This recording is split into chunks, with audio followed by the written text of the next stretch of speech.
Good afternoon, Doc. Okay, thank you very much and welcome to today's lecture. Can somebody propose for the start of the class? And please be informed that I think it's being recorded already, right? This class is being recorded. Yes, sir. Okay, all right. So Esther, can you propose for the start of the lecture? You just mention your name and you state that on behalf of the class, our time is up, so we propose that the lecture can start. Unless, of course, you want us to wait for another 5 minutes for the rest to join, which I don't prescribe. So I think we have to wait for like 5 minutes so that I remind my team to join. But your team know that the class starts at 2, so we know. So why should they be reminded again? Okay, sir. So I, On behalf Esther. of the class, yes. Okay, on behalf of the class, I, Esther Ejeni Boateng, Propose for the start of the class. propose for the start of the class. So can Thank you you. do it now? Come again. Can you do it again? On behalf of the class, I, Esther Ejeni Boateng, propose for the start of the class. Thank you. Right. All right. Thank you very much, Esther. Esther, were you in class the last time we met? Yes, please. Okay. So can you give us a brief of what we discussed?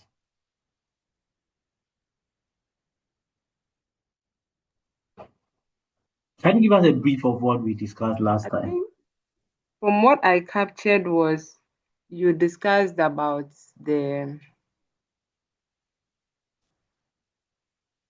what we are going to do for the but in fact, this one I Oh, was in class.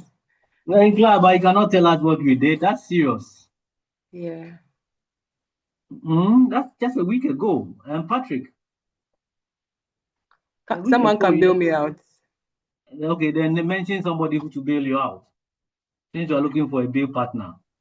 Eric can do that. Eric, the ball is in your court.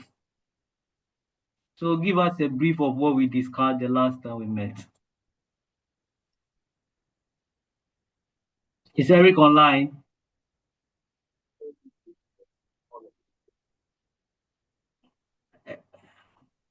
Hello, Esther, is sir. Eric online? Eric Odromes here. I don't know. Okay, well, Esther is the one proposing, so I'm sure that you are the one that he's proposing. So can you give us a brief of what we did the last time we met? Okay, the last time we started with the introduction of MIS in public sector organizations. And we said that MIS is a concept. It's a concept. And we also discussed about the four characteristics of a system. First of all, we discussed about the system where there's interaction between the element that form up the MIS system. And we talk about the four characteristics of a system, that it must be the MIS system must be clear, it must be purposeful, must also be accountable. The MIS system must also be able to document information, and the system must be also be able to repeat itself. And we also talk about the component of MIS system. We look at the people, the hardware, the software, the data, and the policies and procedures that guide the use of MIS in an organization. This is basically what I can say for now. If someone can also take it up from there. All right, thank you very much. Okay, so yeah, that is what we did. Anybody else to pick it up from where we left off? And we are going to do this every time we meet. So please, before we come to lecture, it is imperative that we at least go through the slides. And if we have access to the recording, we can also look at listen to the recording. These days, even if you are in your car, you can always have access to information. Okay. Anybody else? Well, we don't have the slides. So. You don't have the slides? I think I shared it. I even shared the slides on the in the chat box the last time, or I didn't. And I asked the class rep to also contact me so that I give you the questions. Nobody did. Okay. So you have only 1 week to submit the assignment if I give up today. I didn't hear from the class rep again. Please, can you pardon us and reshare it for us? We beg you. I will do that. I said the LMS is there. I think maybe it's up and now if you can. Is it up now? The last time I checked, I was told that I have not been put on the LMS. So when I went there, I couldn't upload anything. So it's up now. It's up now. Yes. Okay. All right. Then I'll do that after the lecture. Okay. So last week we looked at the management of information systems in public organization.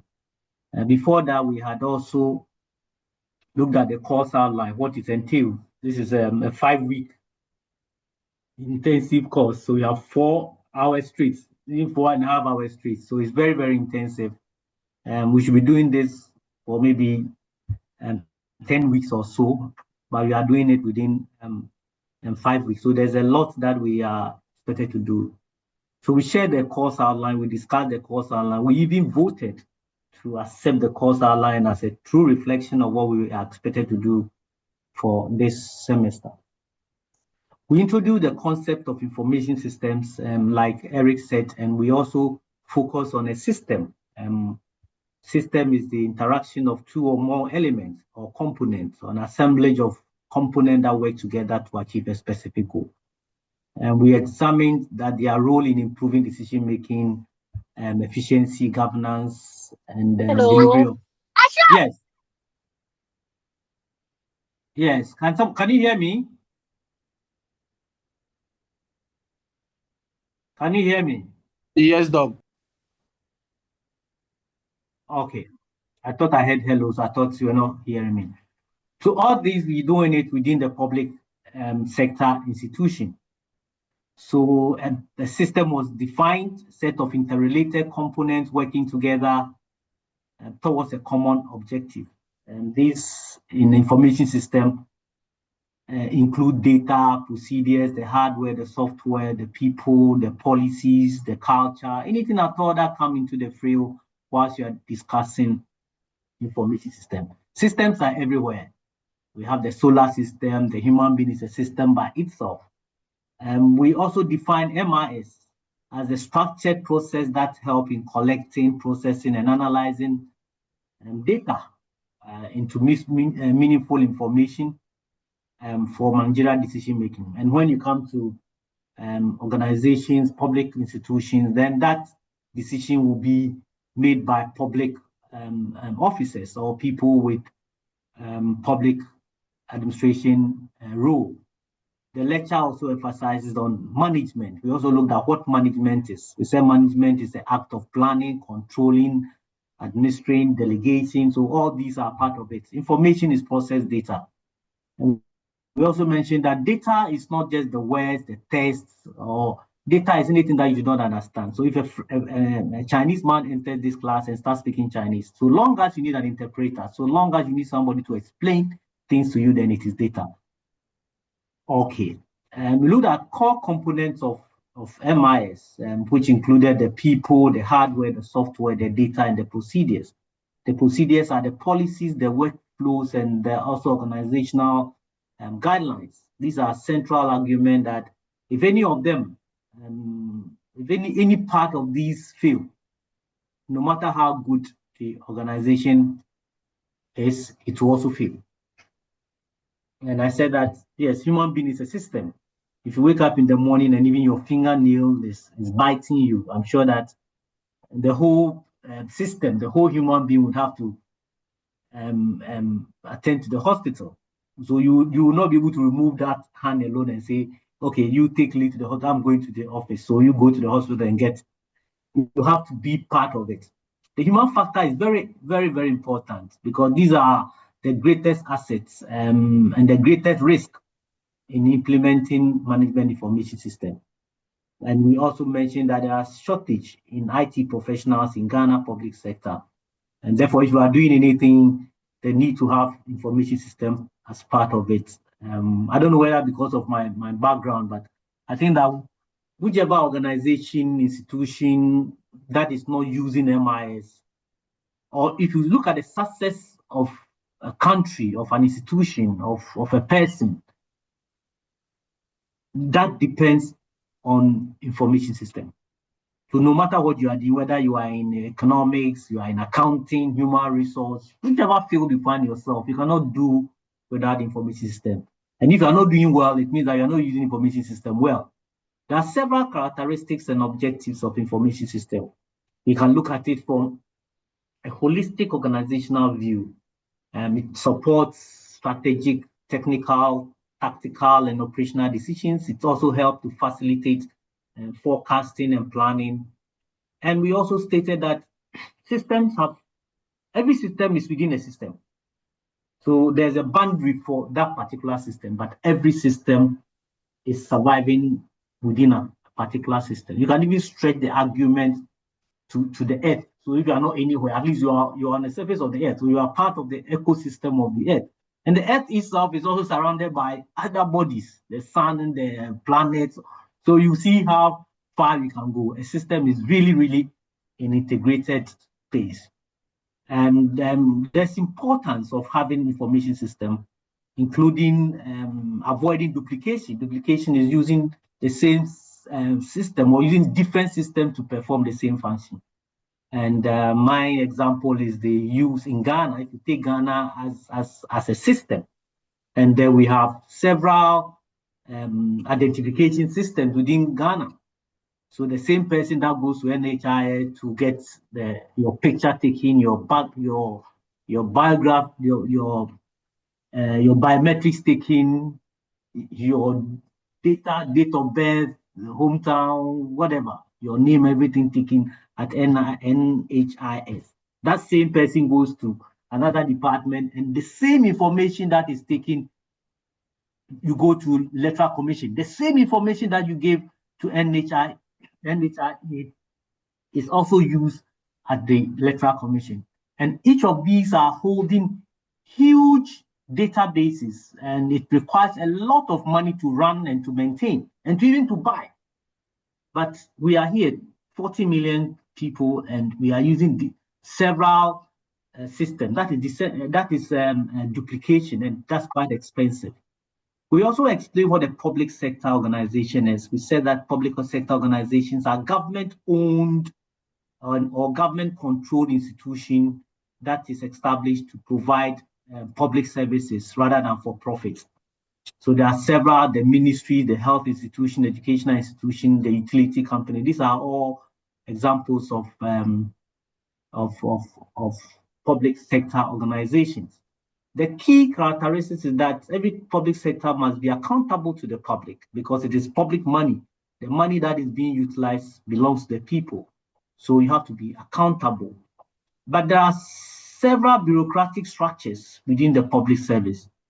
All right. In one vein, it is expected that these bureaucratic practices are supposed to streamline and get things done. But at the same time, the flip side of it is that it also creates snail pace of activities. Things that can be done within a day can take us several days. And it also acts on legal and regulatory controls. So every public sector, in fact, every organization would have to be managed through legal and regulatory controls. But when it comes to the public sector, the oversight is so huge. There's also political interference and political interest when it comes to public sector. And taxation use. The focus of public sector organization is for social welfare and service delivery. Okay, so if you come to the public sector organization, we are looking at administrative efficiency, we are looking at digital service delivery and transparency and accountability. Public sector organizations are also policy planning and budgeting, and there's also the need to monitor and to evaluate government programs. All these require the use of information system. So whatever public sector that you find yourself and you see that they are not doing well or they are not able to achieve their mandate, the bottom line is that they are not using information system. So there are several technology-enabled services, including online taxing, digital payment, voter registration, health information, passport applications.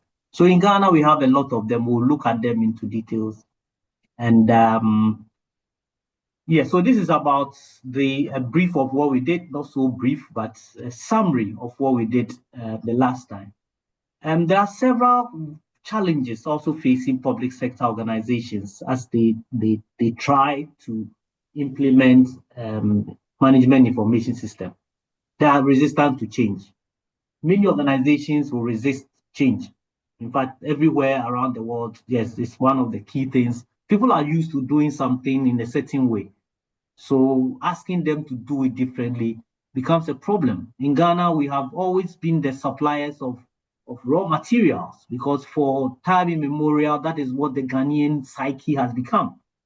For the 500 years or so that we went into slavery and colonialism, we've been made to think that everything we do must be raw materials. So our cocoa, our timber, our gold, everything that we have, we hardly would add anything. So 70 years, still counting after independence, we are still grappling with even trying to add value to the things that we do. And it will take quite an austere measure take our mind off and say, look, this is not the way to go around it. So resistant to change. We still want to do the same cocoa. Go to the cocoa farm and cut and plug the cocoa and put them in the and you know go. So we see the people who are using the cocoa. Meanwhile, we can use technology to do most of these things. And we are also having an updated legacy system. Legacy systems are the system that we are using. We are used to paper-based and signing and a lot of things. That's also a challenge. And there's inadequate funding. Government always have priorities, and sometimes the priority doesn't look at information system. And also we mentioned shortage of skilled labor, fragmented database I have mentioned with all that, and the weak infrastructure. And this morning I've been struggling. I wanted to do the class at home, but I realized that no, I needed to come to the office because my area, the MTN, has been giving so much problem. And there's also the rigid bureaucratic culture that we have. So there's a need to have staff training like you are doing and stronger change management policies, user involvement in the system design. So this is going to take us to system design and implementation. And there must the need to invest in digital infrastructure.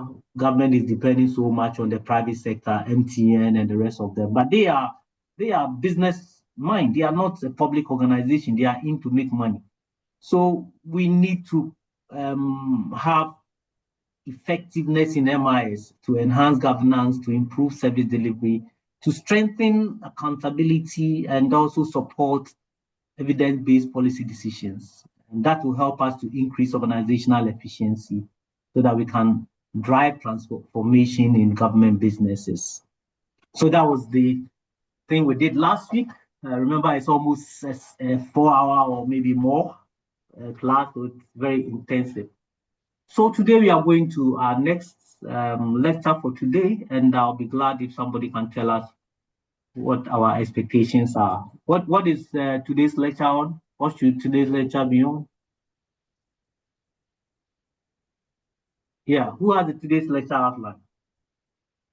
I think we shared it in the class, or you didn't copy, you didn't pick it up. Hello, am I here? No, sir, we didn't pick it up. Oh my goodness. Sir, we didn't pick it up. Okay, so let me see if I can share the course outline again. Course outline, where am I?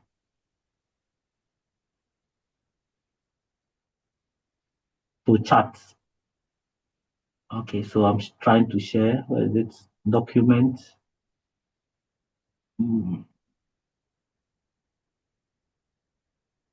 Oh.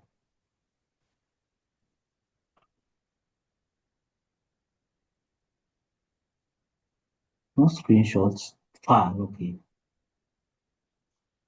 So ICD course outline. So I'm sharing the course outline. Can somebody open it up? The file is in use. So let me.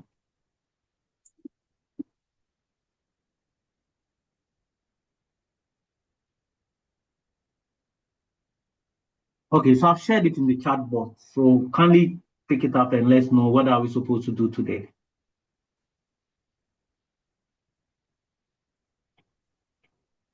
Has it come?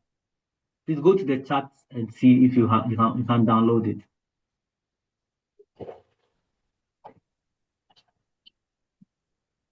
Has anybody been able to download it? Yes, sir. Okay, so today is week 2. What are we supposed to do?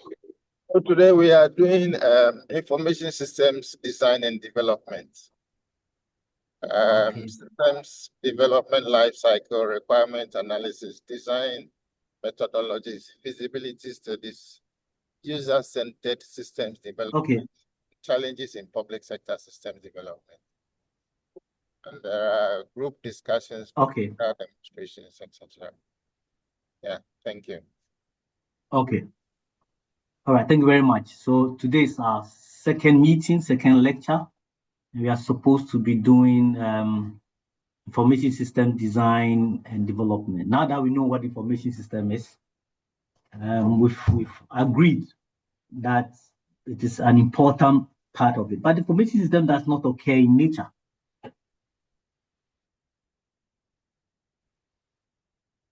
So it has to be developed. And if it has to be developed, what are the processes to go through?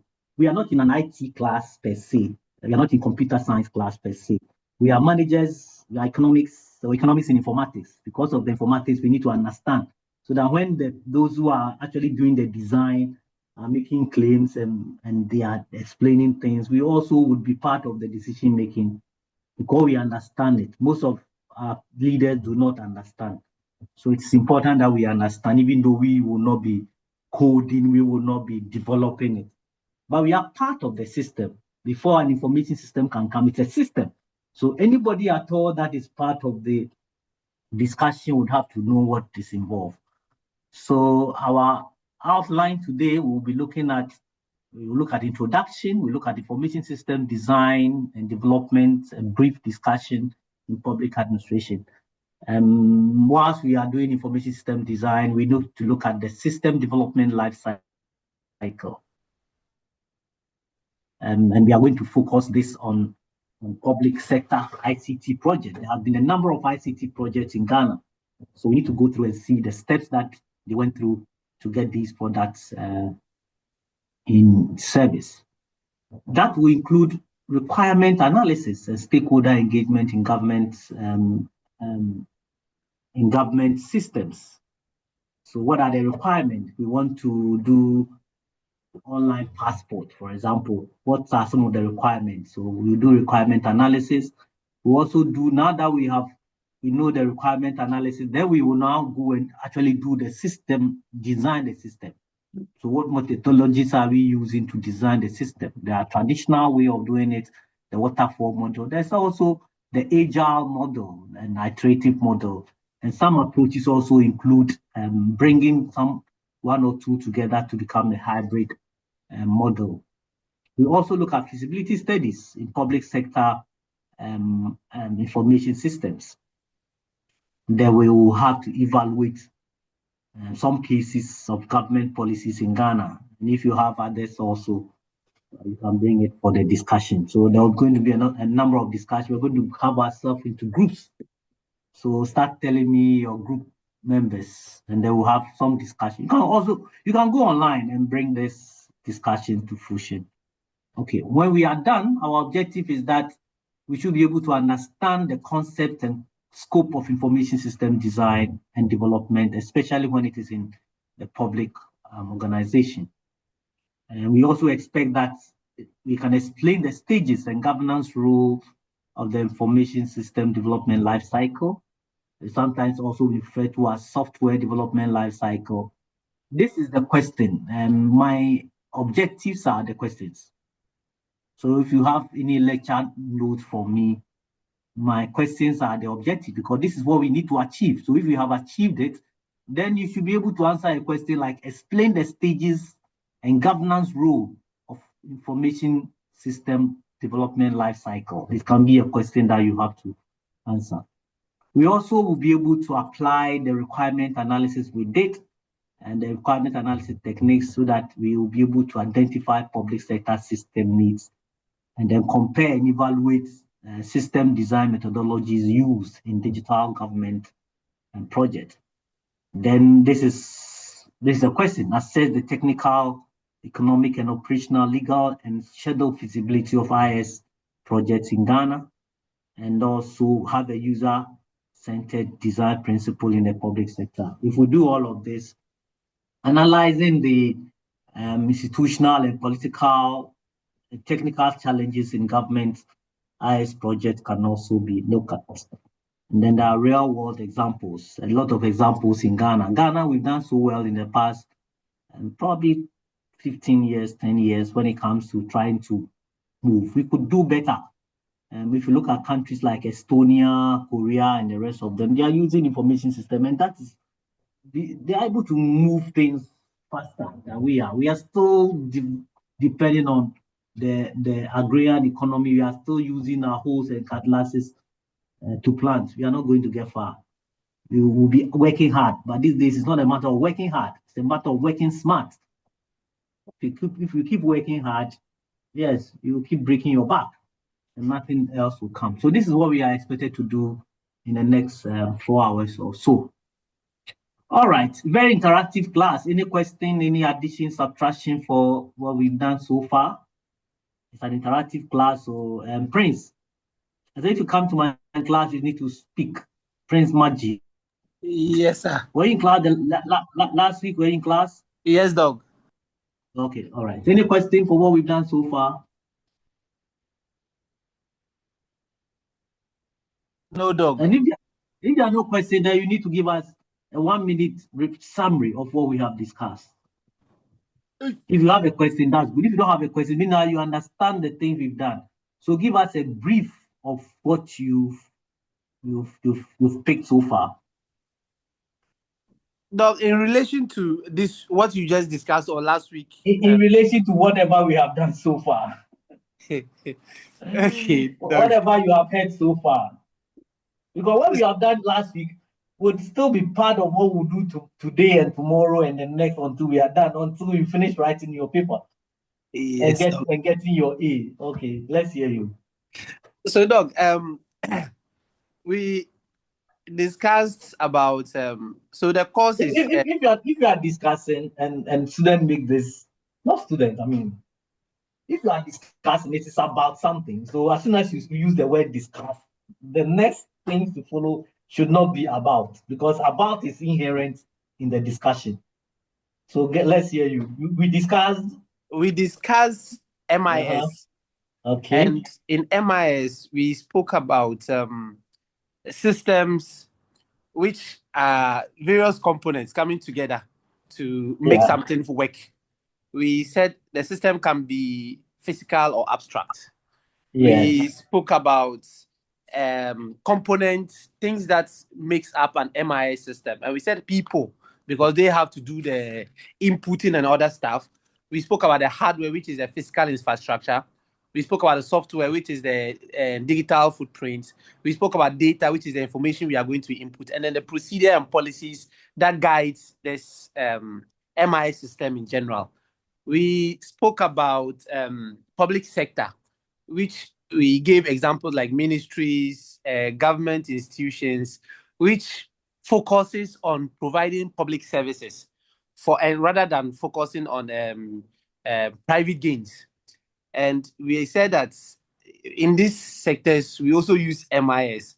And we said there are various characteristics of public service, a sector organization. We spoke about the public service, their objectives. We spoke about the funds, how they are funded, public service. We spoke about how they do political accountability. So as a public sector, there should be accountability. resource, how their resources are funded. We spoke about tax, levies, and grants, and then the fact that they provide essential services and not for profit maximization, even though they are not supposed to make too much losses. And now we are also to look at how systems are going to be designed, or how systems are designed, how they function. That is the process that every MIS system goes through. That's the design process, or the design life cycle. And that we have to understand it, so that when policymakers or when designers or coders are telling us about their system, we understand how it is designed and built.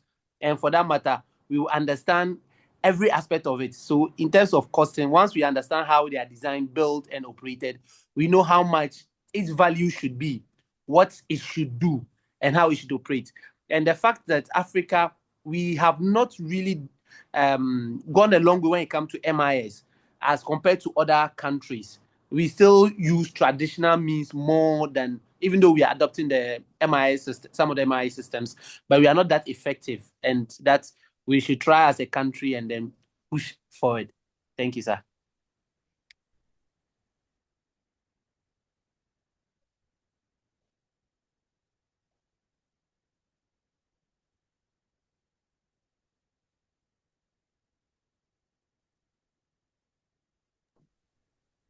Hello.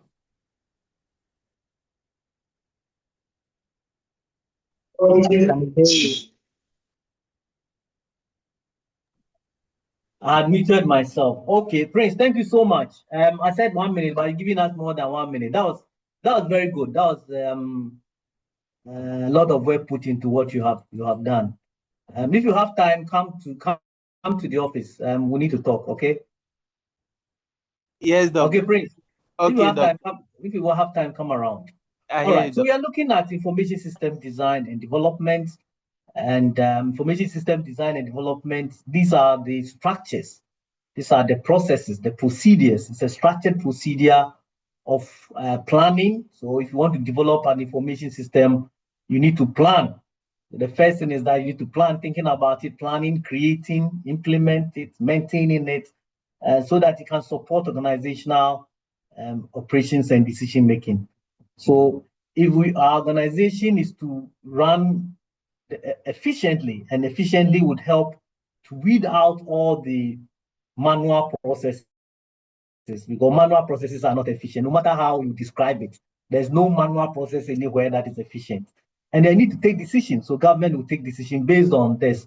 In public administration and public sector organizations, we look at the development of IS to support service delivery. Every government is to provide service. There are a lot of services on top of your head that you can give us, a lot of service the government is doing. So all these services must help. Transparency and accountability, because public institutions are depending on the public for their funding. So they need to be transparent. And how do you ensure transparency without human beings are inefficient? Nature itself is inefficient. There's also the need to do policy implementation. Governments are always coming up. We have our legislature, our parliament is there. They are always trying to implement some policy. And then citizen engagement. If you are doing something for somebody, the person must know. You must go to the person, or the person will come to you. And then there's the need for administrative efficiency as well. I'm sure that this year, if they tell you how much money they are using to buy stationery, paper, pens, and toners, and all those things, I mean, this is, quote and unquote, quite a waste of resources. So yes, information system design in public could enhance the efficiency, transparency, and accountability. But there's a need to navigate, or to look at the challenges that come with trying to even implement it. We've said that, including bureaucracy. There's also the red tapeism. That's the bureaucratic way. And then political influence, politicians who want to influence the system. There's always the need for budgets, budgetary constraints. So all these challenges need to be addressed whilst we try to design. Even to design, we're not even using. Here we are just designing it. So designing and developing it, you need to take all this into consideration. If we design to improve service delivery, and that requires that everybody must be part of it, we need to tailor the approaches that differ from the private sector. So the private sector, they want what they want. They know what they want and they know how to get it. They most of the time they do the list. I mean, they'll make sure that it is good for money. Right. They make sure that the money that they are putting in will get the result they require. But that for public sector, within 4 years, if we are not able to do it, somebody else come and they abandon it. Even the physical things that we see around it is being abandoned. You can go into the bush and you see things that had been left undone since Kwame Nkrumah time. So how much more the digital footprint that is not seen. The purpose of designing information systems for public administration is to ensure that the administration possesses the right records, the management record, the taxation, the e-government, the healthcare issues. All these issues would help to become more efficient if we do the designing well, we do the development well, and we do the implementation well and maintenance well. So these stages, to even start, you need to plan it. You need to think about it. So you have everything that is required to do. You don't start in the middle and then you don't know how you are going to end. So an effective system must be designed in such a way that it can align with the objective of the organization. And in this sense, it is the public organization. So what type of public organization? Is it health? Is it education? Is it infrastructure? Is it the citizen needs and the public accountability requirements are all to be factored into this. So for public sector, information system development, just like in the private sector, would involve a number of issues. The first is the system development life cycle. We know what a life cycle, development with life cycle means something that you start, it goes through several processes, and then it ends. And then we need to do stakeholder analysis. Public sector has a lot of stakeholders, the citizenry themselves, the leaders themselves, the organization, all those who matter, who may be part of the decision making. We will have to analyze their interests and their requirements. That will be requirement gathering. So even after we have decided on it, we need to now gather information. That's requirement gathering. And then we have to test, we have to implement, and then we have to maintain. If we do this, we will ensure reliability, we will ensure interoperability, we will ensure that policy compliance are gained within the government institution.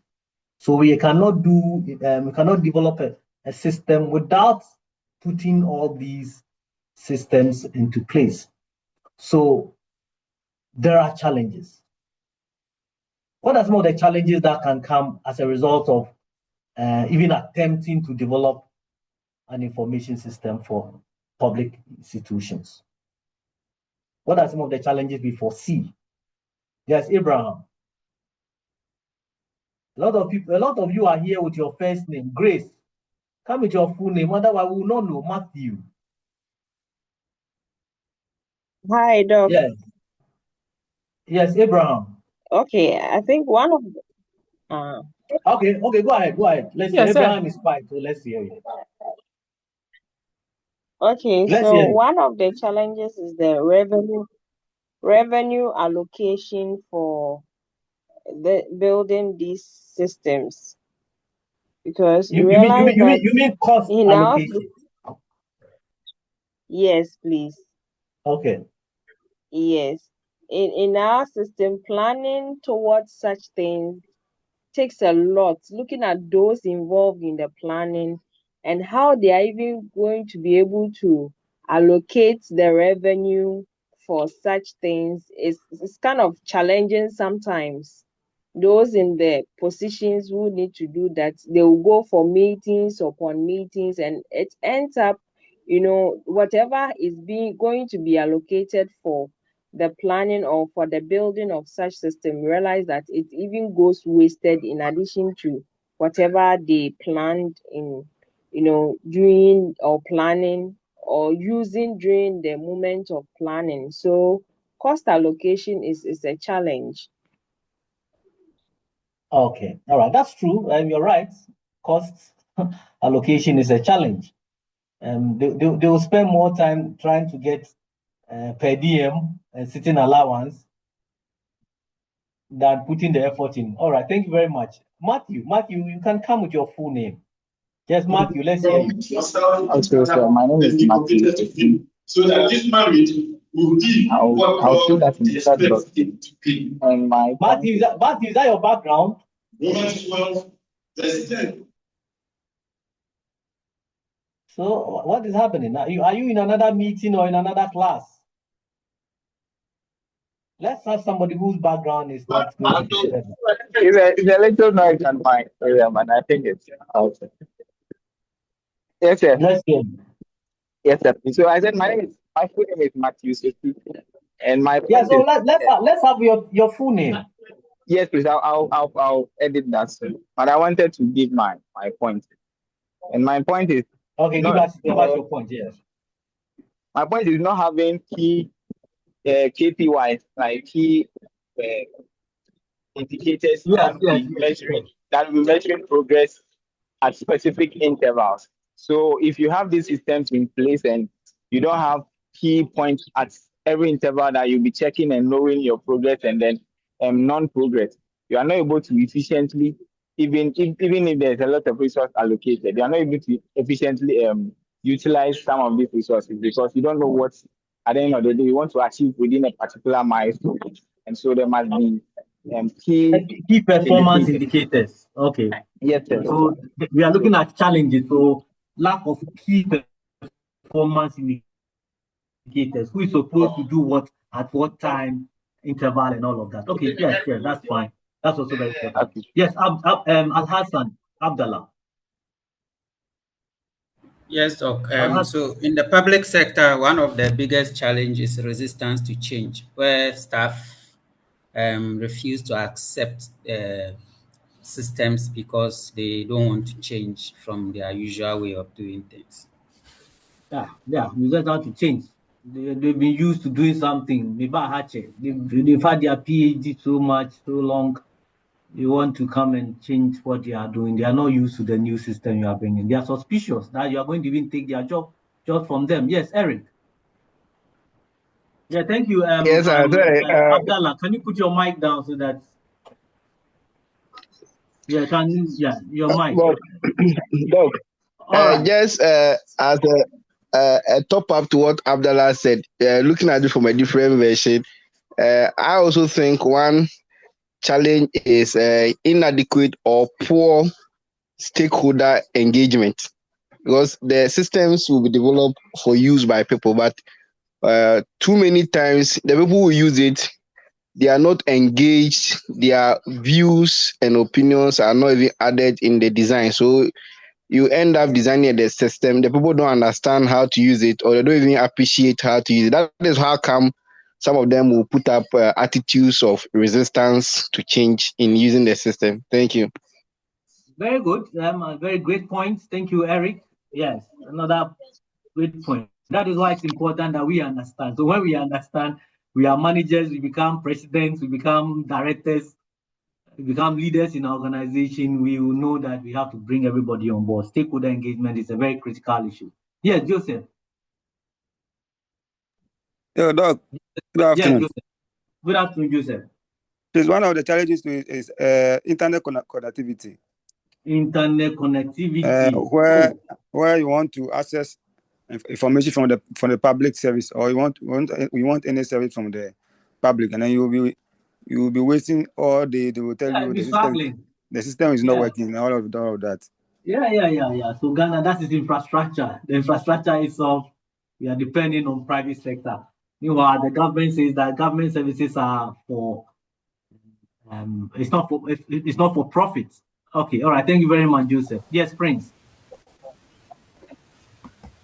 Yes, Prince. Yes. Political will and political interference. Mm-hmm. That's where you realize that because it's a public MIS, public sector MIS, you realize that politicians sometimes because of this 10% they may not get, they are not willing to implement it. Sometimes some people even feel like when it comes, it's going to take away some things they get, and then some people will start interfering because they don't want it to happen. Okay, all right, that's true. But I don't know. Do you have anybody? Do you have any?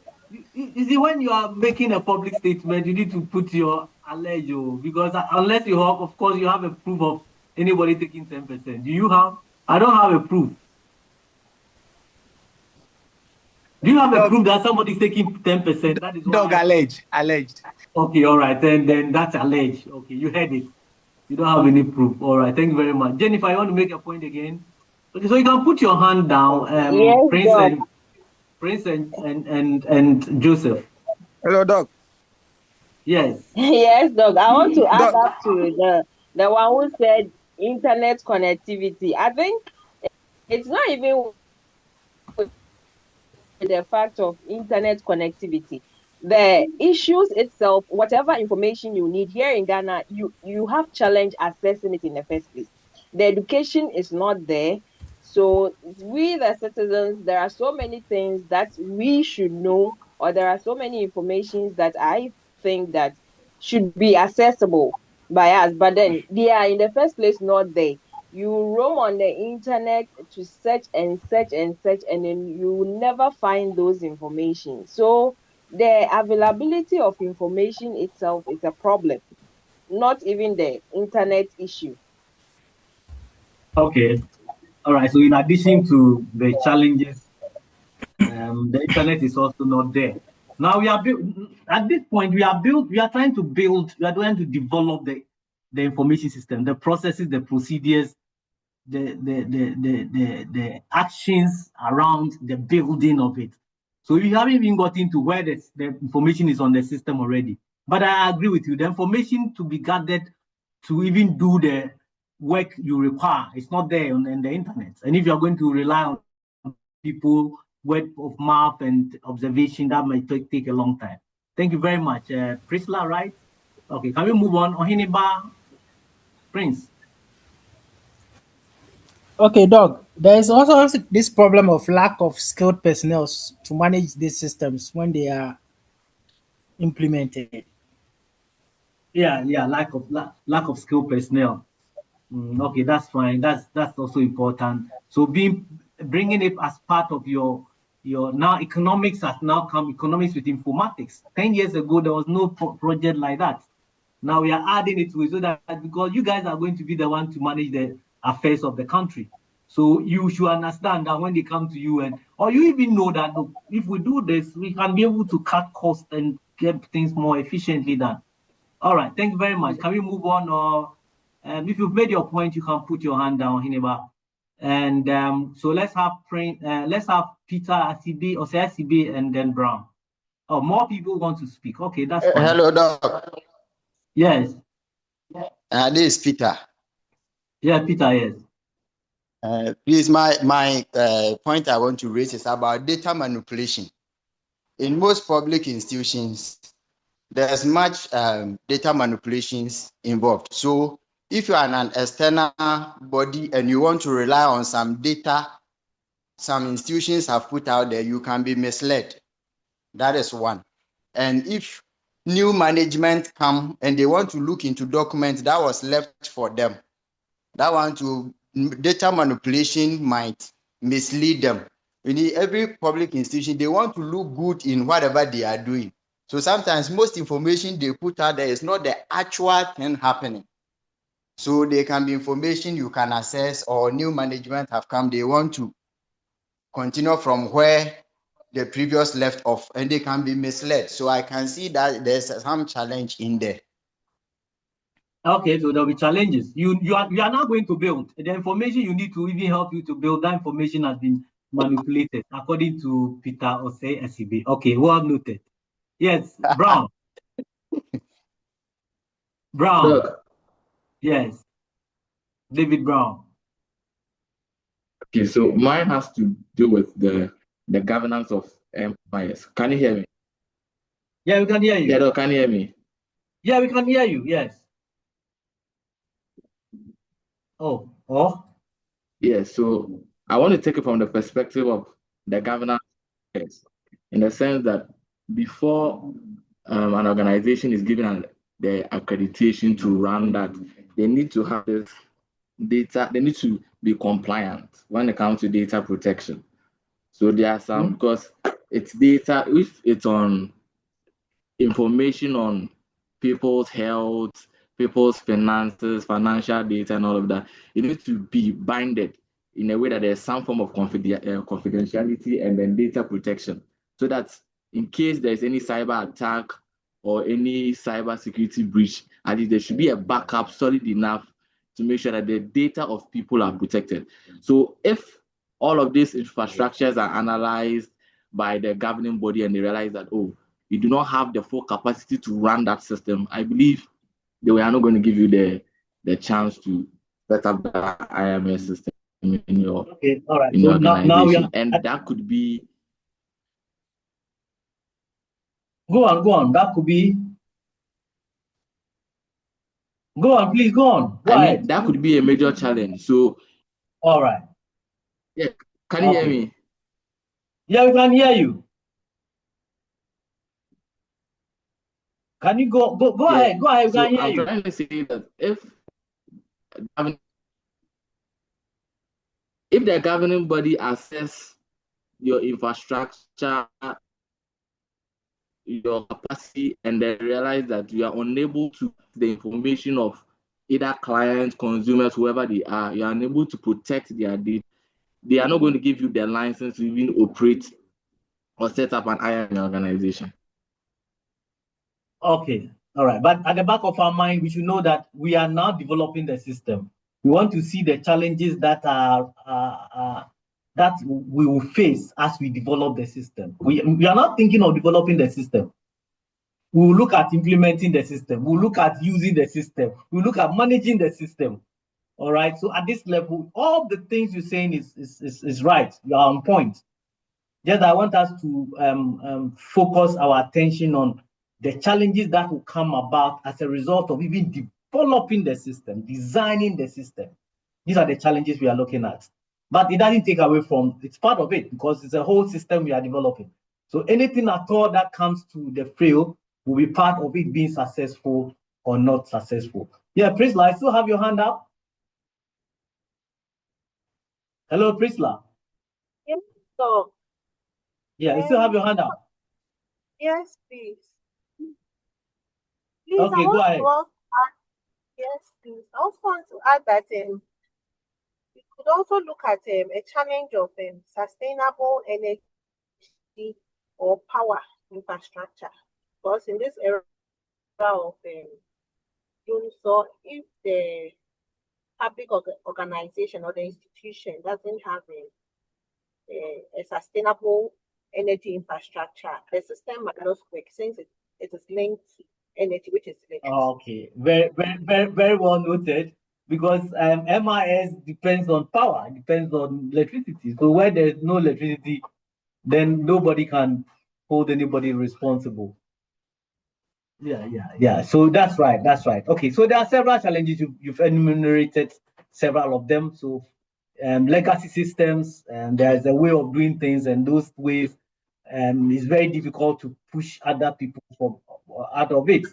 There's also inadequacy in the infrastructure, resistance to change, budget constraint, and then policy limitations as well.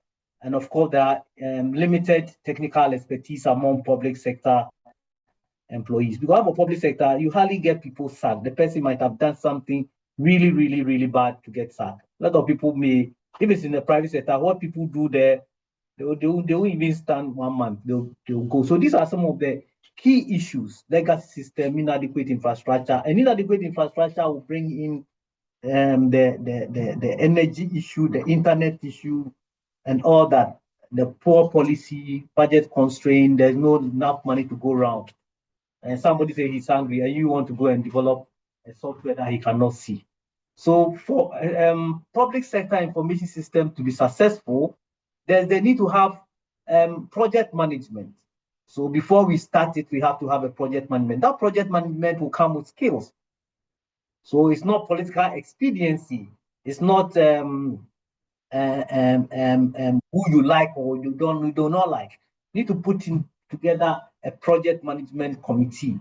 There's also the need to have training. So staff must be trained. You are training yourself. You are not waiting for your organization to come and train you. If your organization brought you, that's part of the user training. But as individuals who are going to use the system, even before we start developing it, we need to take them through training, inform them. There's a need to have continuous communication, all right? And then put in place cyber security measures. You cannot start talking about MIS without thinking about cyber security issues. And the system must be designed in such a way that it is citizen-centered. Citizen-centered means that everybody who may use it must understand its usage, and that is the things. So we can do that. If we can do that, then we can enhance the trust. We can also do democratic participation because we are in a democracy, so things does not just come. So you realize that when I come to class, it is a democratic institution. It's a democratic participation. I can't just come and say, because you are the lecturer, you start talking. You need somebody to give you need somebody to be part of it. We all agree on it, because to have a digital footprint, to have a sustainable digital transformation, it is not a one-man issue.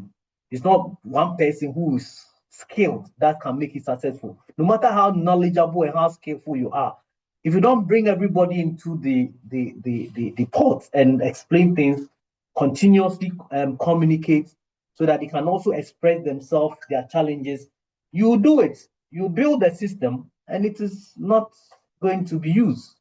And that is a waste of time. Now, to do this, all the thing we are doing is the need for what we call the system development life cycle. So to start developing the system, so now we are developing the system. Last week we looked at the system, its importance, how it is helping organization and all of that. Now we are developing the system. All right. So to develop a system, we rely on a structured format, a structured process called the system development life cycle. Others will say software development life cycle. A software is a system. So whatever we discuss here, we're looking at all systems. Okay. So we start with the planning. You don't just design. You need to plan. What is it that you are doing? What do you want to achieve? Like you want to cook. What do you want to cook? Why do you want to cook? Then before you design, you develop, you test, you implement, you maintain. So this is the processes that you go through in order to be able to develop a software. First is the planning stage. You go into details. Second, after you have planned, you need to design. Then you need to develop, because you don't develop if you haven't designed it. After you develop it, you need to test it. So when you test it, then you implement it.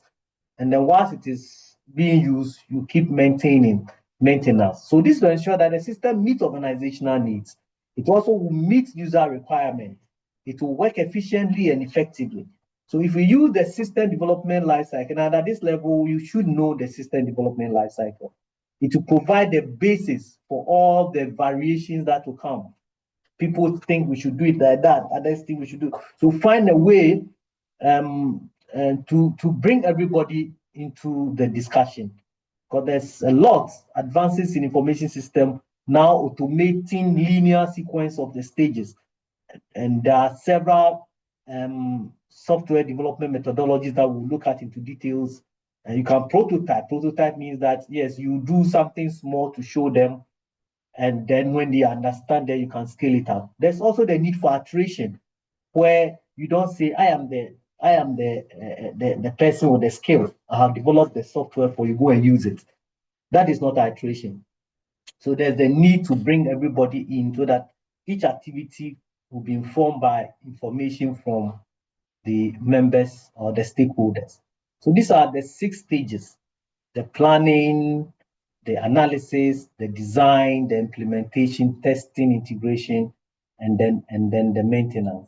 These are the stages you come. Okay. All right. So you said you do planning. The first stage is the planning. So planning is the first stage. After conceptualizing means that you would have seen what you have been doing. Anything that is being done, you have to conceptualize the idea. But concept is at the abstract level. So if you conceptualize, it can be there. You know that you want to, the way people are going for passports, the processes that you go through to get a passport, you need to conceptualize it and, okay, let's move away from the manual processes and automate it. So if you have to automate it, we need to bring in information systems. And to bring in information system means that we need to plan. The first stage, the planning is the first phase of the system development life cycle. So here you have identified a problem. It's a problem or a challenge or even an improvement. The system is okay, but you need to improve. So whatever system that you have in place, you need to identify the problem or identify an improvement mechanism, and then you need to define the goals. What do you want to achieve? What does this system intend to achieve? After you have done that, then assess its feasibility. Yeah, you can have all the good mind, but sometimes it's not feasible.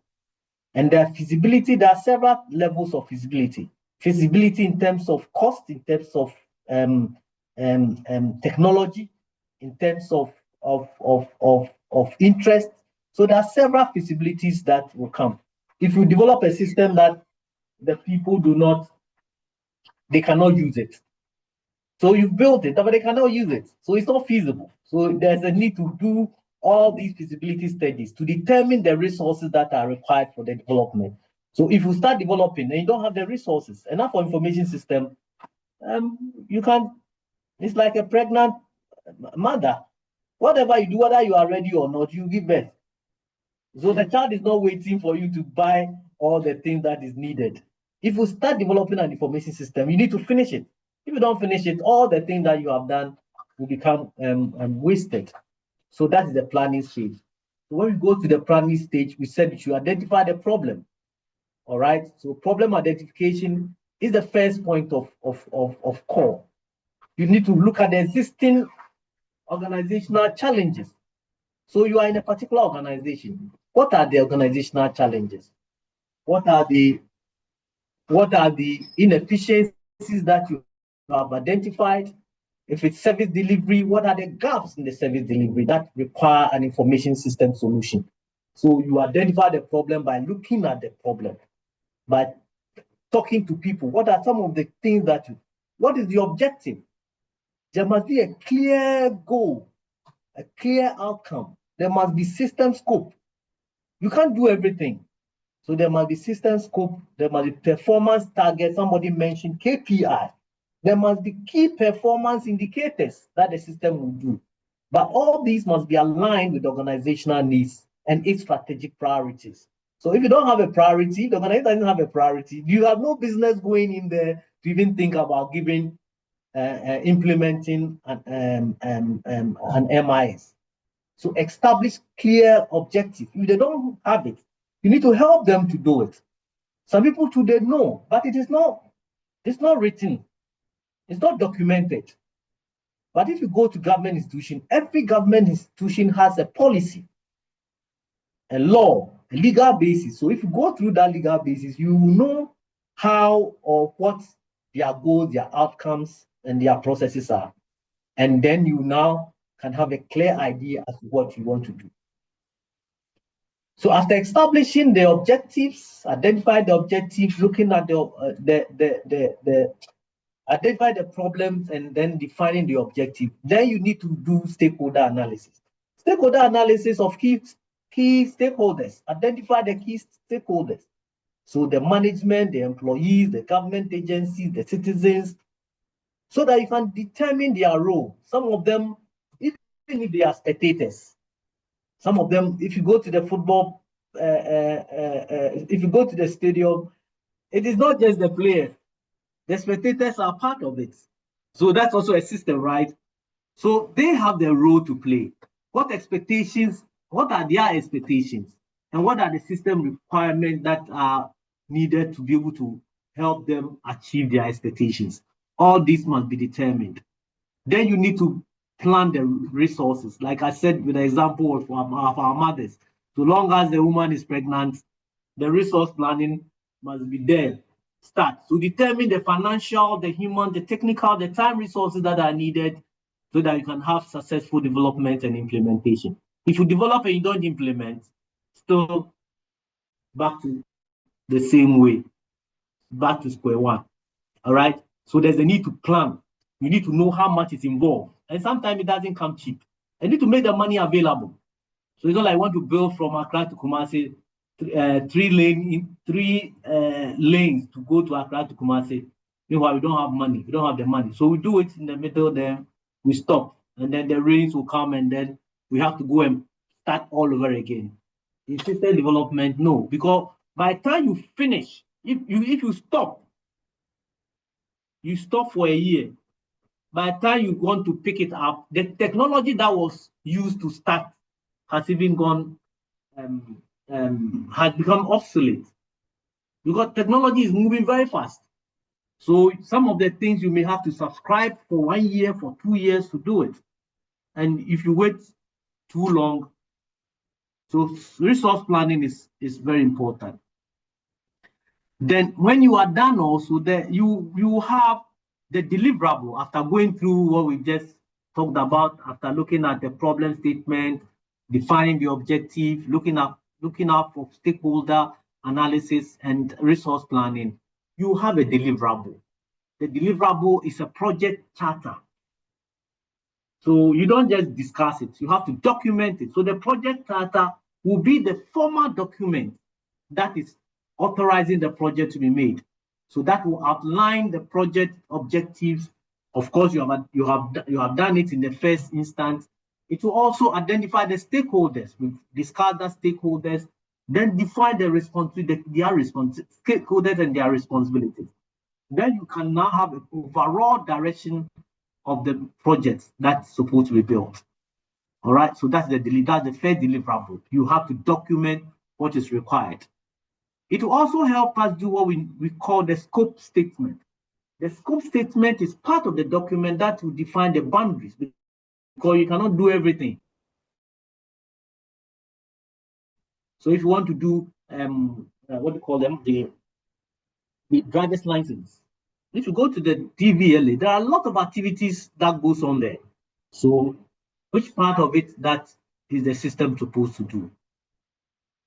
So there's a detailed document that will define the boundaries of the project, system features, the deliverable, the expected requirement, the constraints, the timelines, and all the activities that will come from the project. All right. So whatever we do, we will now have to get the requirement analysis. So we are identifying the user's needs. To identify the user's need means that you have to collect and analyze their expectations. How do you do it? You have to talk to them. You have to set up questionnaire. You have to do observation. You have to identify the problems, operational requirements the users require. So you need to talk to the users, ensure that the system can firstly support their task and the decision making.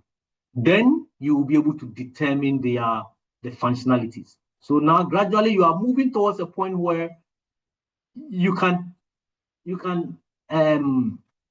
look at the features, what the system should do, what functionality is it supposed to do. Of course, if you are in a hospital, your functionality will be different from somebody at DVLA or at the Electoral Commission or at any other, or at the university, for example. So define the specific features these systems have to do. Its operation, what inputs are required, what output is expected, its performance requirements, so that you provide a complete, cohesive document understanding that can help the organization achieve its objective. So before you do that, you need to understand the organizational processes. So if you are an MIS person, you are a database person, you must also go and understand. So if you bring somebody from somewhere who doesn't understand it, what is he building? So there's the need to understand the process, examine the various workflows, the policy documentation, communication processes and procedures, the business processes that the system is required to do. And all this must be aligned with organizational objectives and to improve operations and efficiency. All right. Any question? Any additions, subtractions?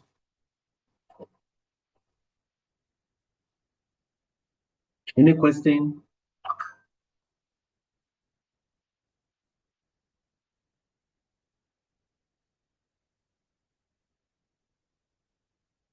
Do you have any question?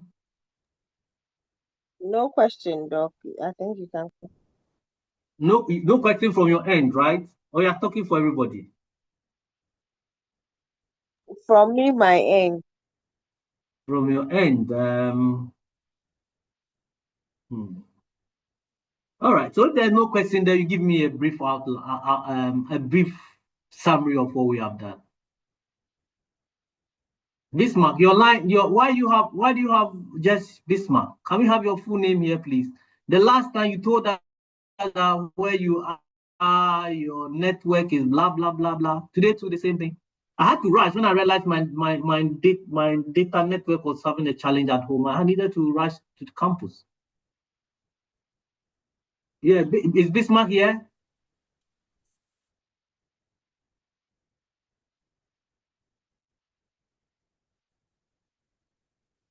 Okay, so we've done our analysis. We've looked at the challenges. We've looked at how to achieve it. To achieve it, we looked at the system development life cycle or software development life cycle. This is a structured way of doing things. It's a system. Systems are structured. So even the procedure to develop the system must also be structured. Now, what are some of the methods? We said you should understand, where is it? You should understand the organizational processes and procedures. All right. So if you should understand, how would you understand? You need to interview people. You need to have direct discussion with the users, with stakeholders. You need to gather information. So information system requirements. You need to understand their challenges and their expectations. All right. So that will be by interview. You may also want to go and observe. So those who are going to develop the system must go to the institution and go and observe. All right. So observation, you monitor sometimes you can be there. That can be done for so long before even the system, because if you don't observe, you don't see the employees, the organizational activity in real time environment. So you understand their workflows, the system that you're going to use, the operational challenges. So observation is fine. You can also do questionnaire as a researcher. You can do questionnaire and give it to them. So structured set of questions so that users can fill in. That can help you to collect large amount of data, and then you can use an information system to extract and know what they are doing. These days, Google Form, you give them Google Form to do it. Some people will not use it, so you may also still have to. I saw one of our lecturers doing PhD collecting data, and I saw a lot of, he has printed so much. They said, what is this paper thing? He said he's going to do data collection. I said, why don't you use Google Form? Say, hey, you people are doing technology. Well, I'm going to talk to them. They don't understand Google Form. And even if they did, their system is gone down. He's going to use his own data to fill the form for you. So he won't do. So you go there, give it to him, and then he will fill it with pen and paper. It's printed, so you fill it with a pen, and that can also help you. So these are some of the methods. You may also want to have a workshop. So if you want to develop something for Ghana Health Service, you may want to have a workshop. You have to have collaborative meeting with all the stakeholders, the system developers, so that you can discuss their requirements, solve problems, and build consensus on the key features of the system that is expected. Then you need to have document also. So document analysis, and the laws, the rules, the procedures, the policies. So review all existing systems, existing reports, pick everything that the company, the institution has done, whether it's in university, it is a Ministry of Education or Ministry of Health, Ministry of Defense. You need to review a lot of reports. And these days, if it is all in manual, that can be very, very daunting and very, very laborious. So you may want to push some of these things into digital systems, policies and organizational records, so that you can understand their processes and procedures and see what the current requirements are. Okay? So that will help us to understand what we are doing. We are building the system. Now we have done the planning stage. All these things were part of the planning stage. Yes, Jennifer. So please, I have a question. Yeah, please. With regards to the method, can we say that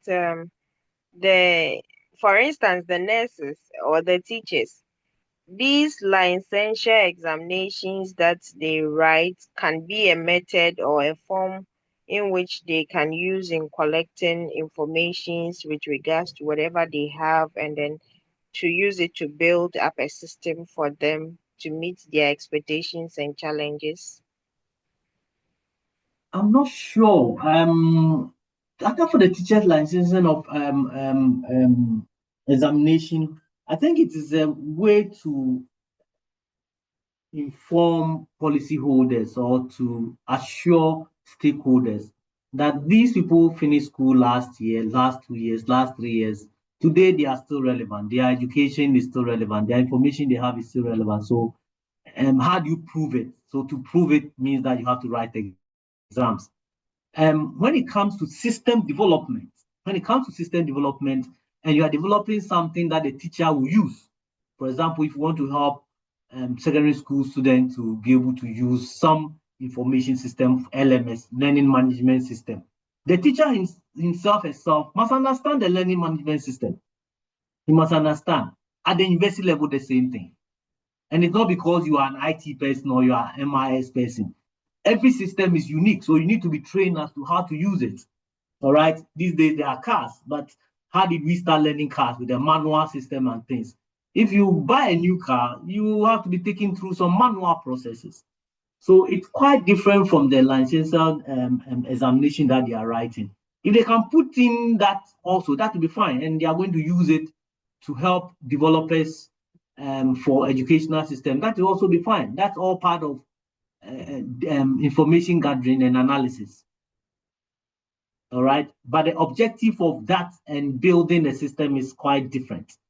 For building the system, talk to the teacher, observe the teacher, go to the classroom, see what the teacher is doing, or talk to the student, observe the student, the activity, and then you can now document all of them, push it into a system to generate, so that when it comes, they are not surprised. Even when you finish building the system, you need to go to them and show them, this is what we have done. That is where the prototype comes in. This is what we have done. Let the teachers try it. Let the student try it. Then when you are assured of it, you can now scale it up. But thank you for the question. That's very important. Yeah, any other additions, subtractions?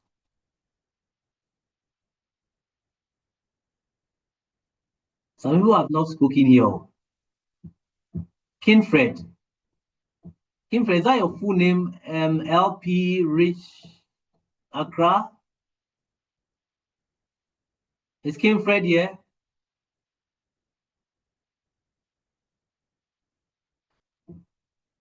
Yeah, Matthew, so see, I hope that's the right pronunciation of your name.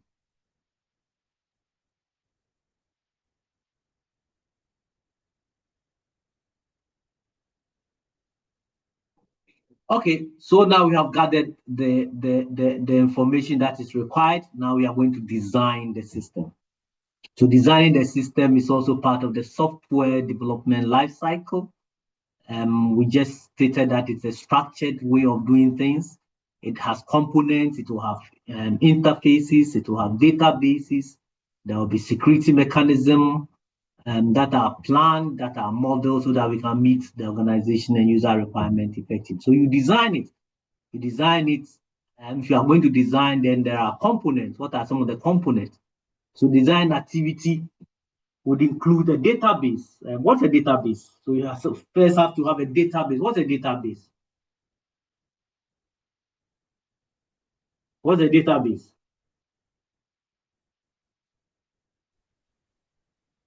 Yes.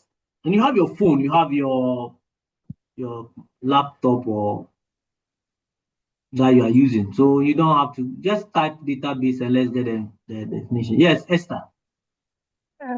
Doc, for my understanding of databases, is where a company or an institution or organization keeps their data for analysis, for storage, for kind of have a safe place for it, so that in case they need that data to work on it, they just enter that space and get that data and work on it. So that's my understanding. Okay, that's your understanding. Okay, that's fine. Your understanding is very good.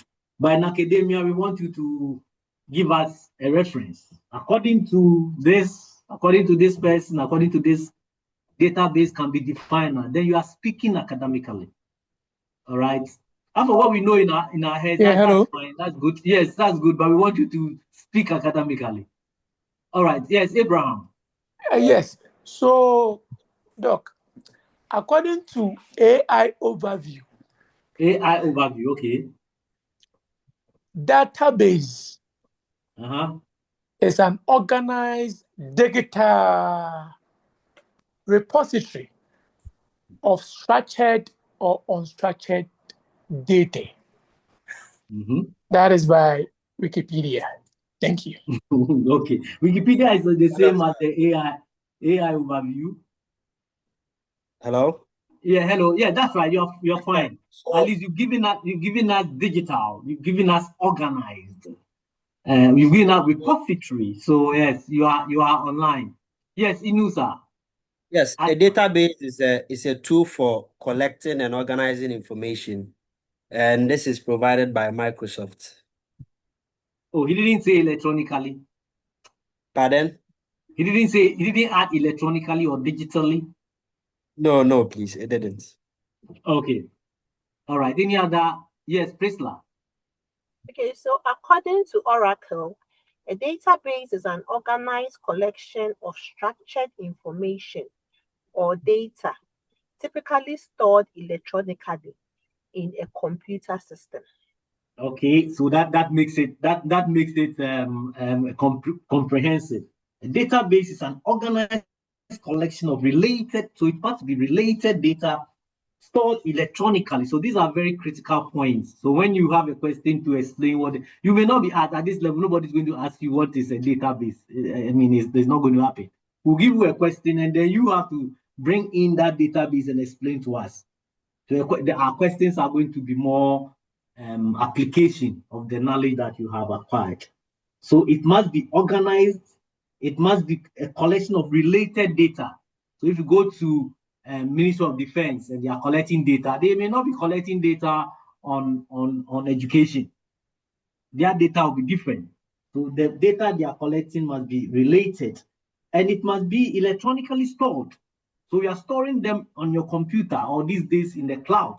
And the cloud, you still need a computer to get it. So structured in a way that makes it easy to access, to retrieve, and also to update within the information system. So we have database management system. We'll look at it also in detail. Yes, Priscilla, your hand is up. Sorry, say that was the old one. Sorry. That was then. Okay, all right. I could still see you. Yes, Inusa, your mic is on. You still want to say something? No, sir. Inusa. Okay, then can you put your mic off then? Okay. So to get it done, you need to have organized structures, data structures, look at their relationship, and also be able to store. So storage methods, so that you can have efficient management of the data. Right, that will be your first point, the key activity to design.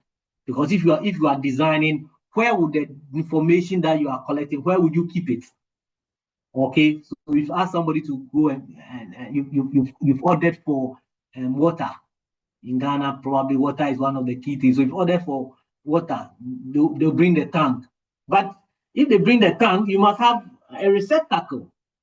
You must have something to put them in. That is what the earlier contributor said. You have to have a receptacle or a repository that can contain the water that you are getting. You don't let the water come to your house before you now be looking for containers to put the water in. Okay, so that's the first point. You need to design a database. We've explained what database is. Then you might have to look at the interfaces as well. So developing a user-friendly. So your interface must always be user-friendly. People that come to the system should not struggle to understand all right, so that they can improve accessibility, usability, and interaction. If the person comes already, the person has issues about the system you are building. Other, because we've already discussed the what do you call it, the challenges of building a system, and that includes user resistance. So the user is resisting already. By default, he will resist because he's not used to it. You are bringing something new, and therefore, when you bring it, he has to go there and be happy to be there. All right. There's also the need for the security architecture. We've defined already that so long as you're online, so long as you're going to have the system to work through the internet, there's the need to have security. Ghana, we have the 2012, I think, the Data Protection Act. So we need to understand design controls and protection mechanism so that the system cannot be misused. Resources and information asset. Data is an asset.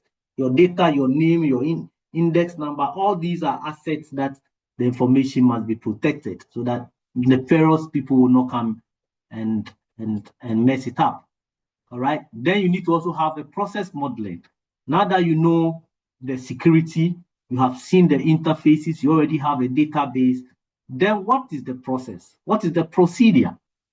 Right? To be able to gain admission to the university, what processes do you use? Okay, go online, buy a form, pay through this, pay through that. So these are the process models that come in. So creating diagrams and workflow models that can describe how the data and the processes move from one point to the other. So just gaining admission to the university alone is also a process. It's a system that you use to do it. You go online, look at the various courses, they tell you what you should do, where to submit it, which document you should upload copies of your previous probably fair degree, upload copies of your Ghana card. There are areas where you are asked to provide that information. And so if I want to develop a system, I need to create diagrams and workflow that describe how data will move from one point to the other within the system. So we now have effective system design. So if you design it effectively, then it can be scalable. Scalable means that, okay, you've targeted, probably you are doing a prototype. So you've targeted 100 people. Meanwhile, this system is going to be used by 1 million people, 200,000 people. And it has to be reliable. So reliability is important. Security is key. And maintainability is also important. So all these things will ensure that they align with the organizational goals and also the operational processes within the organization. But the public sector organization, the stake of developing this is amplified. It's high. We've said all these things. That is in general. When it comes to the public sector, the stakes are very high. It's not going to be very easy to get all the information that we require, because some of them need constitutional accountability for the public funds. Some of them will need parliamentary scrutiny. Some will also need stakeholder governance structures and long procurement cycles. So once you've gone through all of this, the procurement cycle alone, you need to meet what's the other? The Procurement Act. You need to go to the Ghana Procurement Authority to get the act. There must be mandatory transparency on the things that you are doing. So all these obligations provide diverse citizens, regardless of their technical or their literacy background, or maybe their socioeconomic status. You need to put all of them into context. So that makes it very difficult. And so these factors would have to be adhered to, and adopting the software development life cycle to the best of our knowledge and practice, but also have institutional imperative. These are the things that you will do. What you get doing in the private sector will take you double the time or maybe more to do it in the public sector. Because you, even as a developer, you will know the entire cost until you are done with all the issue that we've discussed here. All right, you may not be able to know the entire cost. So either you have a developer who would now give you too much, who quote very high. So in Ghana, we can have software being developed and costing as much as $30 million. It happened before. Because people are not so sure of what they are doing. And sometimes because payment will also not come as early as possible, they will put in place, they'll add more to it so that even if you delay for 2-3 years, when you pay them, they can still be able to pay the others. So the software development life cycle framework for developing information system from its conception to maintenance. So from conception, the point of conceptualizing the system. Before you can conceptualize, you yourself must have an initial interaction with what the organization is doing. Have initial, talk to them, know their problem, or if there are no problem, there's also the need to maintain. There are several models.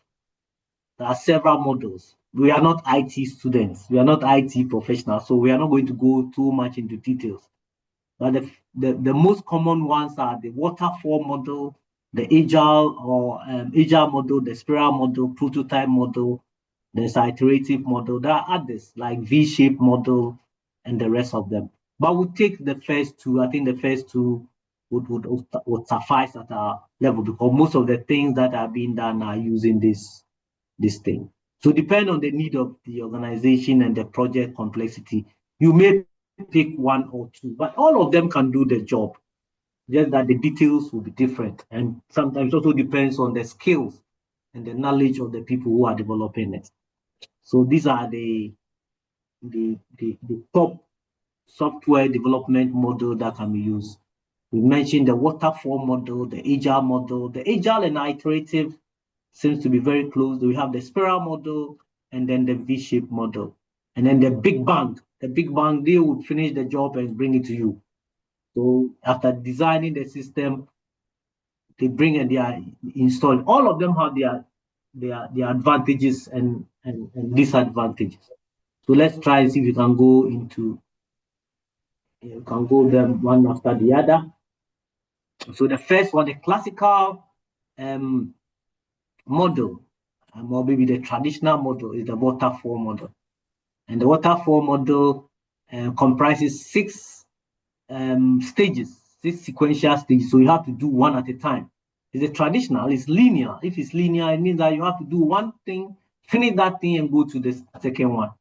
So every project will flow steadily towards, just like the water from the waterfall, you know. You just, when you leave, you cannot go back. That's the idea of the waterfall.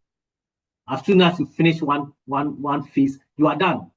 Because if it's a waterfall and the water drops from the mountain or from the cliff and gets to the base of the waterfall, it has to continue to the sea, you know, or to the river. It cannot go back, okay? Unless through effervescence or through evaporation, then it will come back as that. So the project requirement will be done. So you gather information about what the project is supposed to do. Then you design, then you implement, you test, then you deploy, then you maintain. So this is one stage at a time. And then each stage must be completed and approved before the next stage begins. You have to finish it up before you go to the next stage. There's no backtracking. Like I mentioned, I mean, if water leaves the cliff or the mountain and is going, it can't go back. So when you finish requirements gathering stage, you finish. You are not going back to requirement gathering stage. And then it is signed off. So everything must be documented. Okay, the person you are doing the things for, you have told him that these are the requirements. Please look through the document. Let's discuss the point that way. Is there any other requirement that you need for me to include or exclude? After you have done that, you've agreed on it, you sign off. So there's a project charter, we sign off, we finish with requirement gathering. Then you go to design. He designs it, brings it to you, you look at it, you discuss it, bring everybody on board to, is that how you want it to go? Okay, you understand, there we go. We sign off as well, we go until we are done, and then we get to the maintenance stage. So each stage must be completed and approved. And each phase will have to produce a formal deliverable. So deliverable is the document that you are going to sign off. And it will also include the next step you sign off before you progress to the next one. So this is waterfall.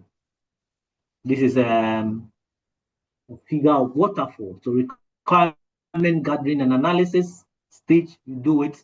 Then you design the system, you sign off. Then you implement the system, you sign off, you test, everybody is happy, you sign off. Then you do the development and implementation, and I think we should have development before the implementation and then maintenance. So this is the waterfall model. There are some key activities that have gone. The classical example of it for planning, you define the scope, you look at the objective, the resources available, the high-level timeline, establish the project steering committee or project committee.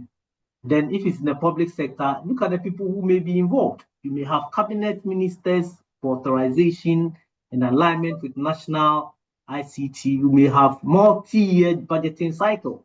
So you may think that you want to do a particular ICT project. Meanwhile, this year didn't add it to the budget. We've captured it, but it wasn't added. So it cannot be done. We need to move on and move on. Then there is a requirement gathering analysis. You elicit, look for documentation. I think we've discussed this. You look out for what we call the functional and non-functional requirements through stakeholder consultations. So here, look at the people who will be involved. Multiple ministries, any ministry at all that can have an input or use it. There are legal requirements. If there are no legal laws, you may have to go to Parliament and get it. Accessibility, and if it's multilingual, in Ghana, English. But if you want to add all the other languages to it, that's another thing. Then you now have to design the system design. You have to translate all these requirements into architectural database. Look at the interfaces we have agreed on, and then the process design, the process that will go through. You need government procurement rules. You need to have interoperability with legacy system. The system that are already there, we need to have them to be interoperable, and then you also have data sovereignty. Implementation stage, then you are now doing the coding. That is not for you to do. You get an IT person, a computer science person to do the coding and testing, integration, and producing the user and technical documentation. So you might have a local vendor, you might have a combination of a local vendor and an international vendor with the skills so that they can transfer obligations. You can also have open source or proprietary. If it's open source, it means that they are taking the system, they are not buying the system. They may pick something that has been done already and implement it and adjust it here and there. But if it is a proprietary, then you have to buy, and that doesn't come cheap. Then you do the testing, the user acceptance testing, security and performance testing, all these involving independent audit requirement, mandatory pilot rollout, like I said, with the prototype, so that we roll out either at districts or at agencies to give it out.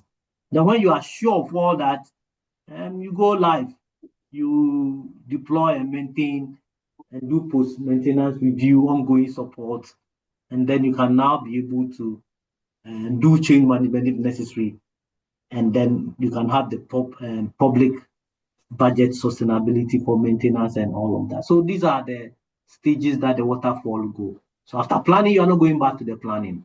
You do the requirement analysis, you are not going back to the requirement analysis, because each point you sign off, unlike the others, which is there. So there are some aspects. It must be sequential. It must be sequential because you finish one point and you go to the other. You do not overlap. One phase must be finished before the next can start.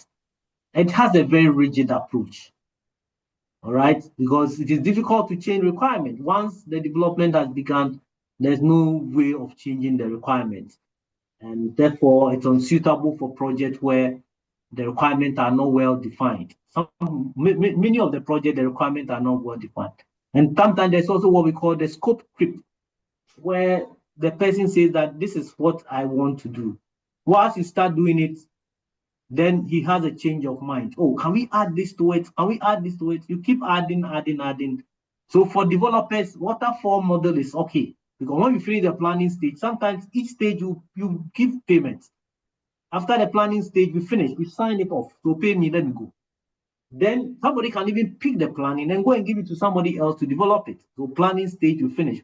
Each stage, we finish, we sign. So we are not going back to it. It's quite rigid. It has its positives and also the challenges. Then you must also document. And for software development, you must always document. Have comprehensive documentation at each stage so that people will understand. Otherwise, you finish and the person says, this is not what I said you should do. All right. So it is best for stability, for short, stable projects that has clear fixed requirements. But many projects do not have that clear fixed requirement. So we might have to come back and forth. So it is easy for everybody to understand. That's the pro, that's the advantage of it. It's easy, it has a clear milestone. It is easy for documentation and it is predictable because we have laid out the systems and how each of them will go. But it has its negatives as well because it's very inflexible. I mean, it is too rigid. There's risk of high error requirement are misunderstood. They have to start all over again. So testing occurs too late in the cycle. Before you start testing, you have paid the person more than half of the amount. So because of that, people are now looking for other levels like agile and the other will go into that agile. So, but some people are still using the waterfall anyway in a regulated project where consistency and documentation are required. So it has its positives and it has its drawbacks as well. Then there's the iterative. Any question at this point? Any question? Yes, Mustafa. Yes, yeah. So with this waterfall, during the testing stage, if maybe some issues are identified which were not envisaged at the requirement stage, does it mean we cannot go back and sort them out? Okay, you can go back and sort them out, but it also will come with what do you call it? It will come with cost. So that's where so what about if the requirement is so obvious? For example, maybe currency sign. So if you are developing maybe an accounting software for a Ghanaian company, for example, the currency is dollar. And maybe the software's currency is dollar. The currency should be CD. But and this is a real life example where after everything we realized that the currency was dollar, and we said no, the currency must be CD. And then the developer says, so, but at the requirement stage, you went through all this and you accepted the dollar. So it has to come at the additional cost, just as you are saying. So such very obvious and basic requirements that must be there. Does it also have to be? Hello, sir. Yeah, I can hear you. Yeah, that's my question. I think fine. Yeah. You've gone through the requirement analysis stage. He has shown you the requirement analysis stage. You've asked all the questions that you needed. He's giving you documents. You have signed the documents. So when we finish a class like this and I ask, is there any question? You say there's no question. Are you sure? You understand everything? You say you understand. Any addition? You say no addition. Okay. So in the absence of any discussion, and can you propose for the closure of the class? Then you do propose. Okay, we don't end there. Can somebody second the motion that we are ending the class because we don't have any question? Then you say yes. You think it's for a joke? Tomorrow you call me and say, the whole thing the man taught me, I didn't understand. No. But you renege on your rights. Because you don't understand, the man is here. Ask him the question that you don't understand until you do understand. So all these you have signed off. It may be evident. If it was that evident, why didn't you bring it up during the analysis, during the requirement gathering stage? So if you waited for us to do all the code, because sometimes, because it's a system, you don't just change one thing. You need to go through the code. You need to run the code again and again and again to come and now identify the error that you require. Okay. Otherwise, you also can put it in the requirement analysis that if any error is required or any addition is required, the vendor or the developer promises to resolve it without additional cost. But if you don't do it, then the people will charge, especially for government institutions. And we are here with government institution in mind. Government institution, because the person is not the one paying. The chief director, the minister, the IT director, he's not the one paying the amount. The money is coming from government. So okay, so can you change this? Can you change it to CD sign for us? Okay, it will cost you an additional 100,000 Ghana cedis. No problem. We can add it to it. Yes, David Brown. Yeah, David, your hand has been up for a while. David here. Inusa, your mic is on. I want to add. David here. Yes, I can. No, can you hear me? Yeah, you can hear you. Yes, I can. All right. Yeah, we can hear you. I want to add up to what Mustafa asked. So, yes, I want to add up to what Mustafa asked.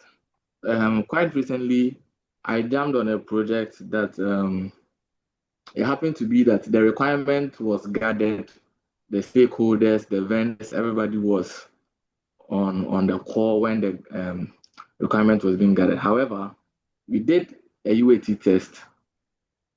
Everything was successful on the QA environment. Moved it into live or into production, but then happened to be that what was expected in production wasn't running as such. In the sense that if, for example, we are supposed to see a particular set of data run in production, it wasn't working as it was supposed to work. Meanwhile, in the QA environment, it worked perfectly. It was stated in the requirement. So in this scenario, when you're going back to the vendor, is it going to come at an additional cost, or the vendor is going to now rewrite it again with no cost?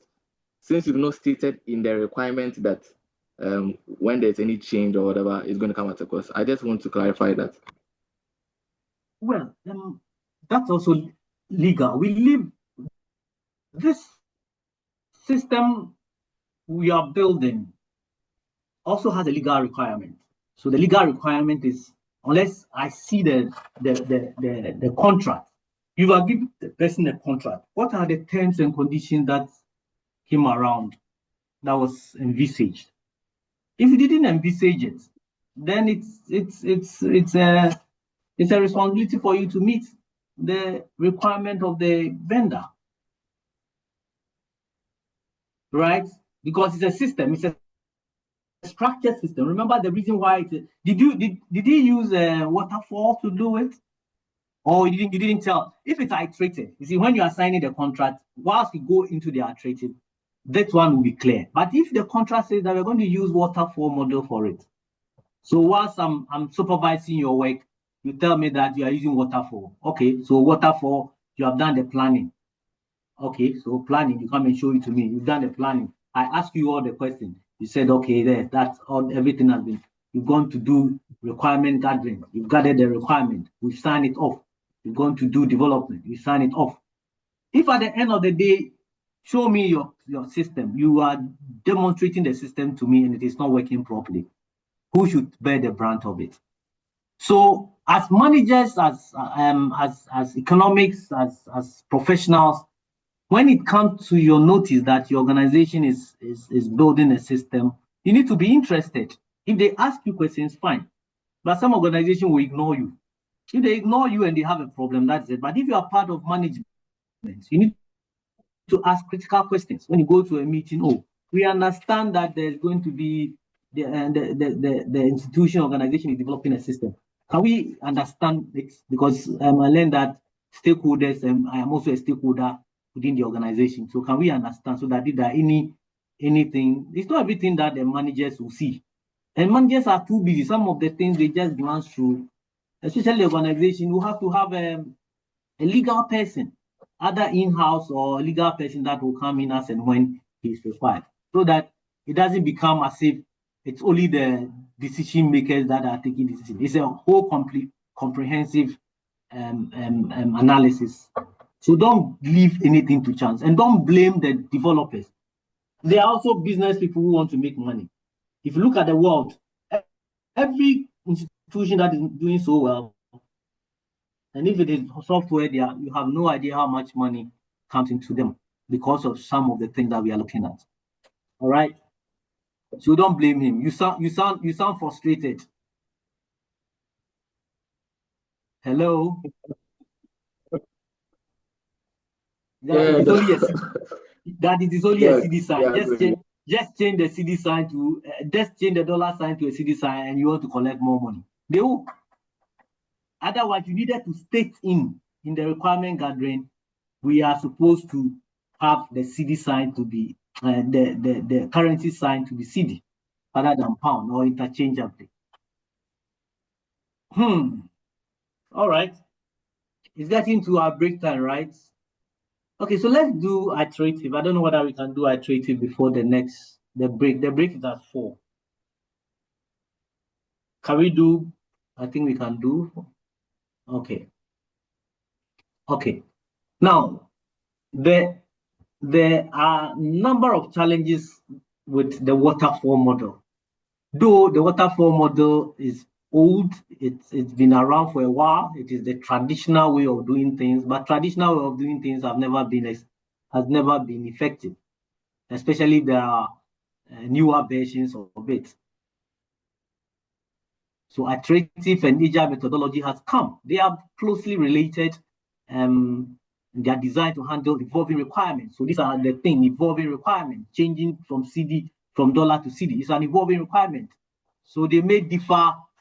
They differ in scope, they differ in speed, and also structural rigidity of it.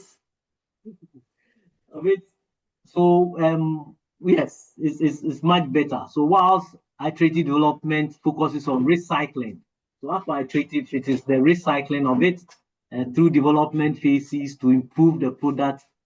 And the agile is combining the incremental with intense customer collaboration, so that if there are any issue, we are going back and forth.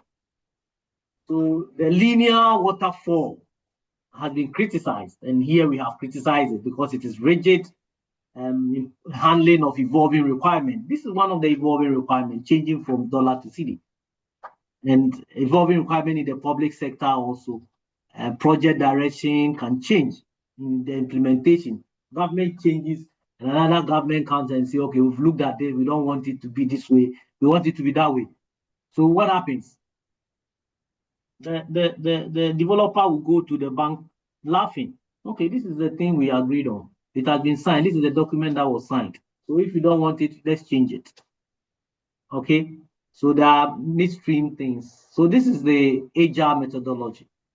So you plan, you design, you develop, you test, you deploy, you review. If it is not up to scratch, you continue the design, continue the development. So you keep going round until the customer says that I am okay. All right. And then you can now launch it. So launching means that you are implementing it. You are running live of it. You are going live. So all these are important. So the methodology, the agile methodology has really changed the landscape of software development. It's now flexible compared to the waterfall, which is very rigid. So it is flexible now. It is iterative.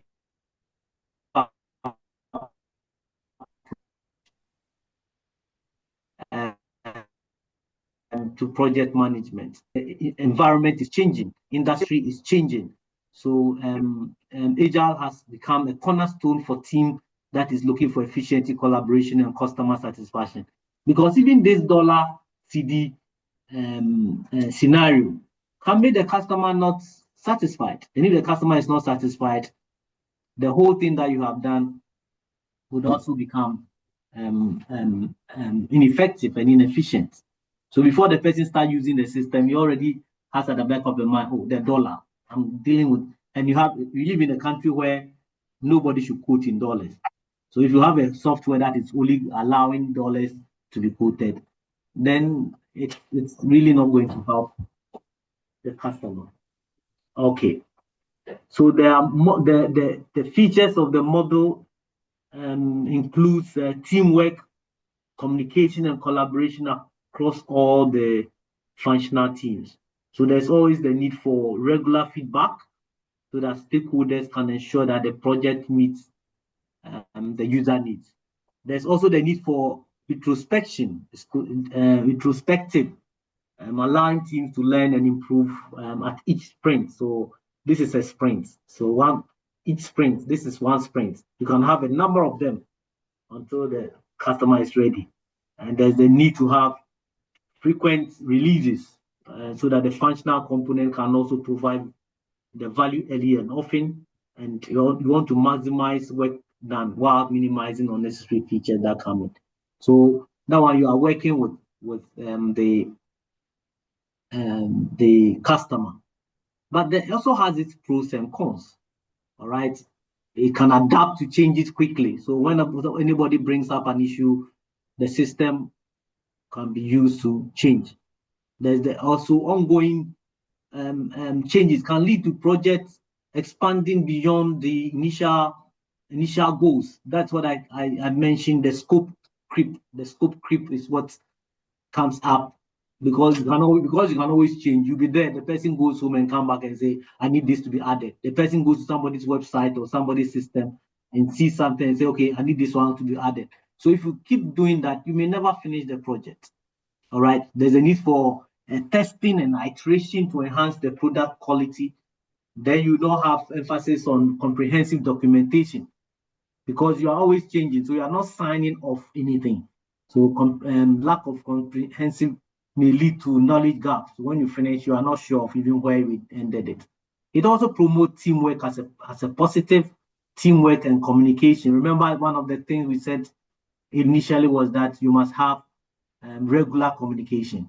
So with this, you may need, but it heavily depends on the team dynamic. So if the team is not in tandem, if they are not working together, if there's any friction within the team, and you know, Minister of Finance and Minister of Health, they are not agreeing on something, so that the team collaboration may not be there. And there are turf war as well. Somebody thinks that you're going to take my job. There's the need for continuous feedback to ensure alignment with the user need. The user is also part of it. So because there are changes also, it is difficult to estimate the time and the cost that is involved. So is it going to be done in 2 years, in 3 years, in 6 months? And what is the amount that is involved? All of these things will make the project drag before completion. So Agile has principles and value. And there are a set of guidelines that prioritizes what the individual will do. And the customer collaboration over the rigidity of the waterfall. It also has a value-centric approach that encourages the teamwork to adapt to changing requirements.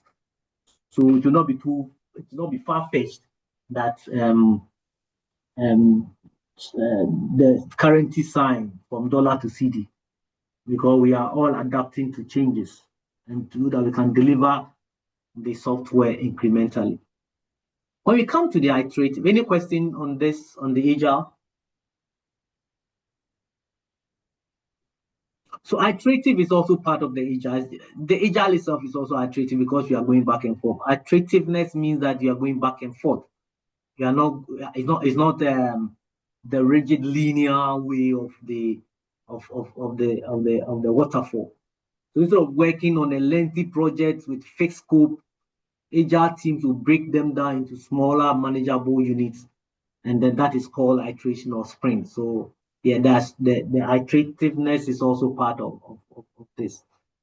Then we may also have cross-functional teams. Cross-functional means that many people within the team would have to come together. I think it's let's give ourselves a break and come back in 15 minutes time.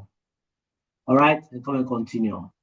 So if we can pause the recording. Is it possible to pause? I think so. We can pause the recording. Pause the recording. All right.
Okay, good afternoon again and welcome back.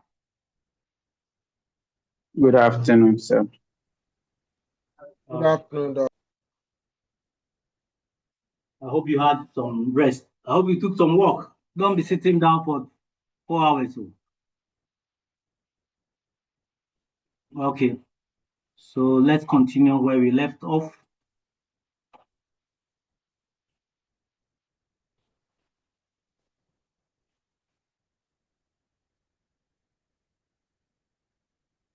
Okay. Okay, so far, can we have a brief of what we've been doing so far? Anybody here who is ready to give us a brief of what we have been doing so far?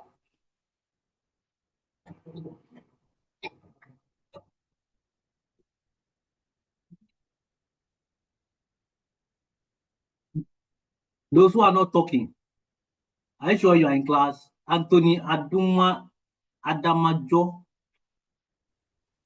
Yes, Doc. Are you sure you are here? Yes, Doc. I've always been around. But we haven't heard of you. I'm alive, Okay. Doc. All right. We thank God. Okay, so give us a brief of what we've been discussing so far. What have you penned down? Yes, so we look at information system design development in public sector. We look at some concepts, the scope of the Infosys, and then I can remember system development life cycle. When we talk of the 6 stages, we started with the planning, and under it we spoke of the identifying the problem that you intend to solve with the system you want to build. You define project goals, and with this you have to look at what you want to achieve with the system. You assess feasibility, be it cost, technology, time, etc., and other resources. You also have to identify the resources required for developing an effective information systems. Then under it, you talk of the querying the organizational challenges, the inefficiencies or service delivery gaps that you intend to solve with the system. And we also went ahead to look at the scope, and I think this is what I can remember for now. I'm getting on with the course so far. Thank you. All right, thank you very much. Okay, all right, thank you. Yes, we're looking at information system development in public administration. We said it involves the planning, the designing, the implementation, management, and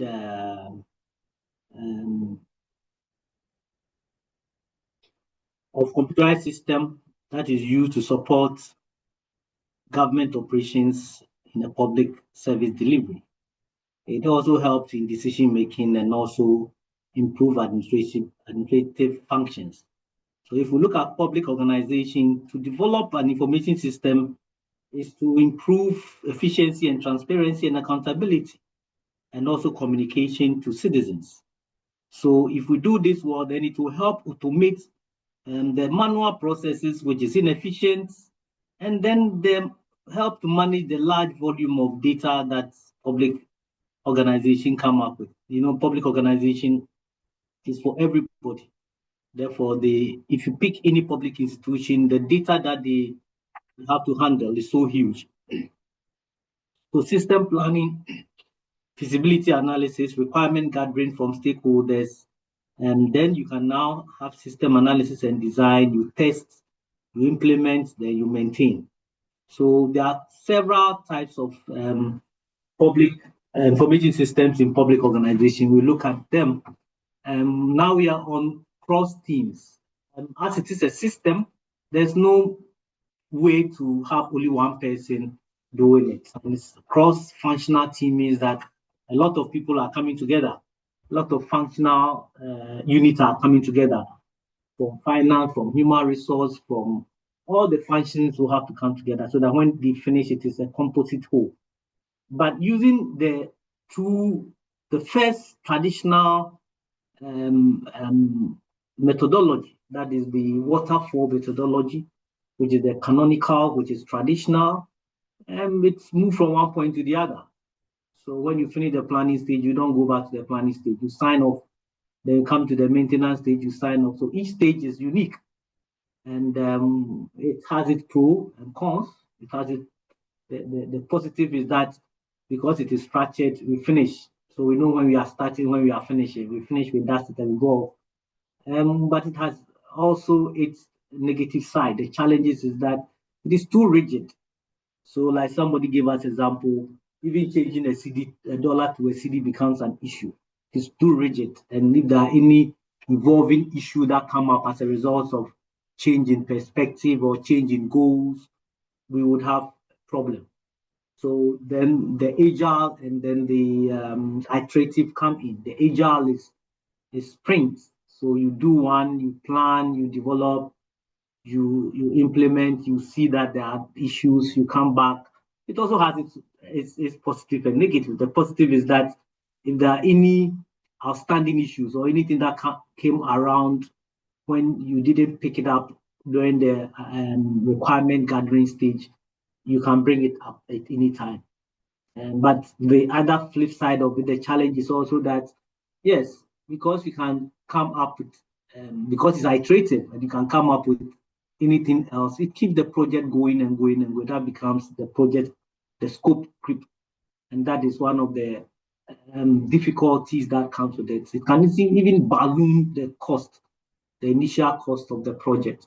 So there's the need to have that cross-functional, where Agile is emphasizing the importance of adding other functional groups, bringing together individuals with diverse skills, developers, the testers, the business analysts, everybody that is involved. There's the need to have collaboration to ensure that the different perspectives are considered and from start to finish during the development process so that we can have a holistic approach to solving the particular problem and meeting organizational goals. There's also the need for continuous feedback for Agile, continuous feedback, because the feedback is a cornerstone, is the most important. In fact, for all of these we are doing for the Agile, it is because of feedback.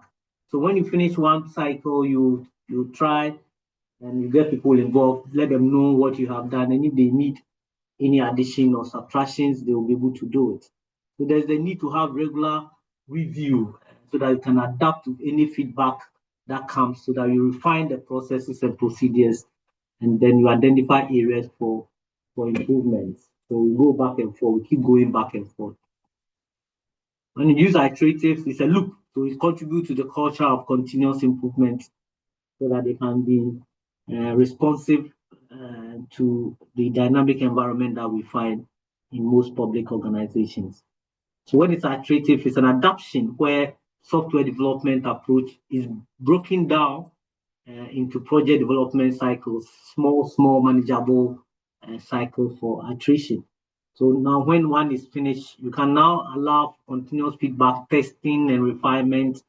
And then we are looking at softwares that are quickly adding more features in incremental rather than aiming for a single final release like the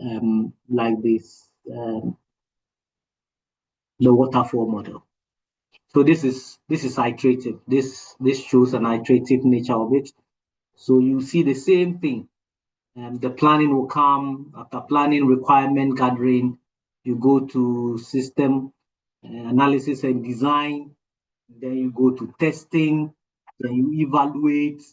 If things are not well, even after the design, if things are not well, you now have to continue. If they are well, then you deploy and then you maintain. So you keep going and coming back until you will be able to deploy and then maintain. So it's not too different from the Agile. They go hand in hand. But the core concepts and features is that instead of having a rigid stages such as the waterfall, the iterative will repeat each step. So planning, design, coding, testing, these steps are done in short cycles called sprints or iterations, and also help each iteration or each sprint builds upon the previous ones, unlike the traditional canonical what do you call it, waterfall model. So new features are if new features are identified, we can refine the existing ones based on the stakeholder feedback. But there's a risk of having the most of the things that have been identified before they become even a major problem. It is flexible, it's adaptable to changing requirements, and that there's a need for adjustment, it can be made after each iteration. But then the requirement analysis, small set of requirements, the design creating based on the requirements, and then development of the coding where you implement the new features. If you're going to do this over and over again, it also will come with its own challenges. But there are several benefits. Since we are doing it in pieces and bits and pieces, we can see tangible progress early enough. And we are also fostering stakeholder confidence, because the stakeholders are part of the development. So they know before it ends, they know what is involved, what has been added and what has been taken off. Before you take something off or add something to it, you may have to even get their buy-in. So there's continuous feedback where user interaction helps to ensure that the final stage meets their needs. And then if you are looking for debugging is looking for the problem that may come. It's easier when you are doing it small, so that there's a quick in detecting and then looking for bugs to resolve. But it comes with its disadvantage. We need more resources than if it's simple. And then the final state is not clear. We don't know when we go. We don't know when or what the stakeholders will come up with. So it is difficult to define an exact final stage of completion. Then there's also management complexity that require management to keep iteration focused within the scope. If you don't do that, then there's the scope creep where you are never able to finish. So iterative methodology are part of the agile methodology, well suited for large complex projects, those that include evolving requirements. So now we have done it. The next stage is the requirement analysis. Any question at this point? And if there are no questions, it means that there must be some DBQ. What does DBQ mean? And Kelvin, why are you still here with your first name? If you come here with your first name, nothing shows that you were in class. And this is being recorded. So you don't have Kelvin. Or you want me to go and search for who the Kelvin is? Kelvin what? Kelvin, what is your full name? Are you here? Is Kelvin online? So he's not in class. So he logs on and moves on. All right, Nene Bochi. Is Nene here? Yes, boss, I'm here. Okay, all right. I'm so here. any question? No, sir. Okay, so give us a brief of what we've been discussing so far.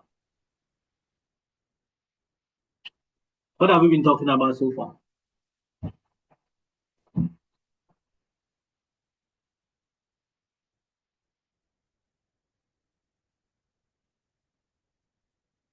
Nene. Is Nene here?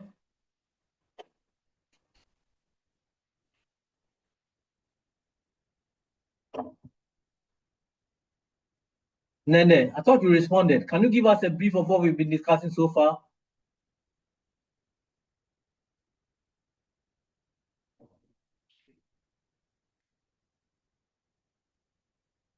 Hello, Nene, are you here?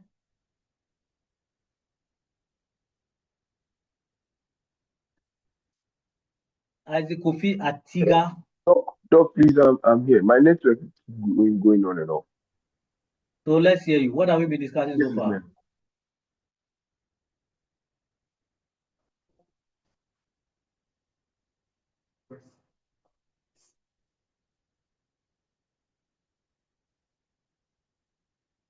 Okay, Kofi. Yes, sir. Okay, let's hear you. Do you have any question? No, I don't have any question for now. So then give us a brief of what we've been discussing.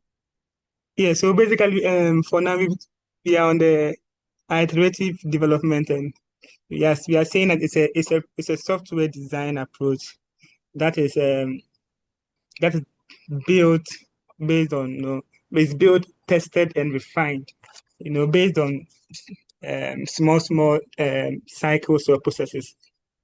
So basically, that's what the iterative development mean. Instead of creating a whole design on its own, it's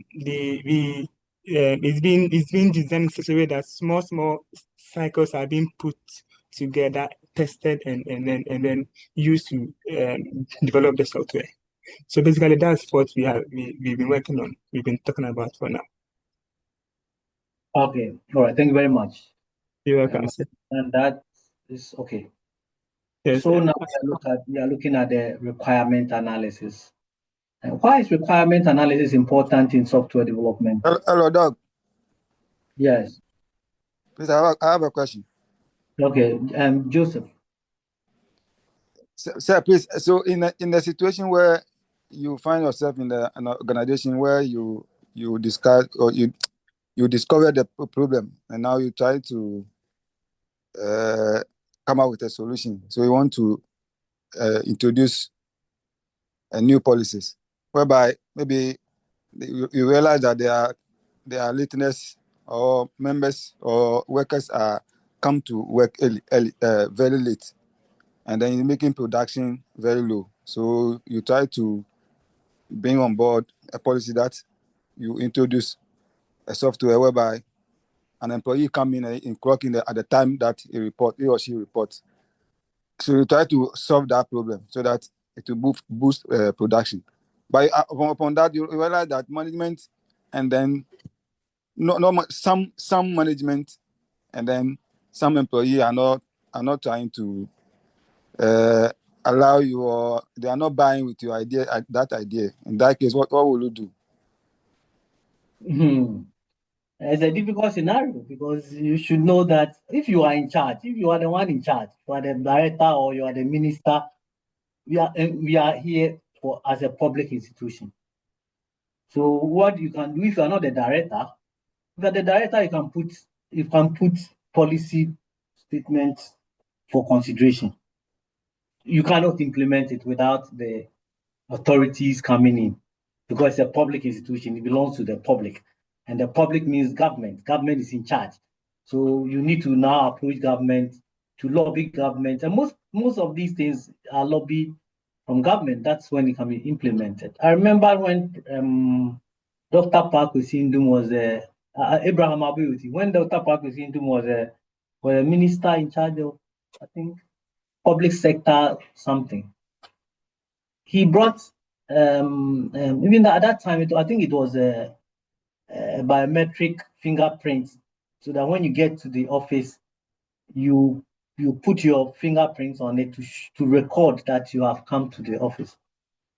These things are public sector reform, or yes, public sector reform. Park Osindum tried to implement public sector reform, and the devices were procured and given to, I think there was a test pilot or something.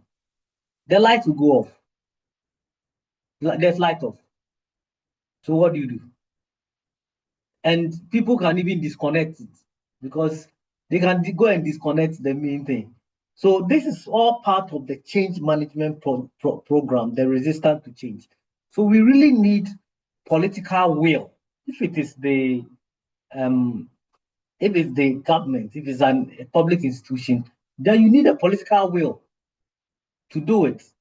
But can the president have eye everywhere? No. Some people are not ready to come to office early. So either you put a CCTV somewhere or you have other means to do it. It's not an easy thing because All this we are talking about includes culture, the culture, organizational policy, and all that, and the willpower. So what to do is to lobby to make sure that people get to buy in to what you want to implement. Yes, Mustafa. I thought I saw somebody also hand up. Yeah, Mustafa. Yeah, sir. So I think with the example you are giving, and I think it cuts across. So it makes the requirements analysis of the requirements very critical. Because, for example, in the public sector, a certain cadre of staff, they start their meetings from somewhere. Somebody can start the working day from a meeting somewhere, not coming to the office, and maybe come to the office late in the evening to continue into the night. So this is just an example. So if you bring a biometric thing to monitor this thing, maybe you have to look at the cadre of staff. But if it cuts across all staff, then it wouldn't be effective because the senior people are always working from outside before they come physically to the office. So I think the requirement is, and even if you look at our current dispensation where people can work from home and all that. So I think systems for tracking productivity and all other things must be appropriate to the times so that we have systems to measure productivity rather than presence, because some people even come and sit the whole day without really doing anything, but they would have clocked in anyway, and at 5 they clock out. So I think the system requirement and its ability to help the organization to meet its objective is something that must be taken very seriously when we are designing software. Yeah, you are right, and I agree. So all these things will be informed. I mean, you have to provide this information to the software developers. So if you have to be online, like now we have a lecture. How do we prove that we started a lecture on time? The institution says that we should start the lecture at 4.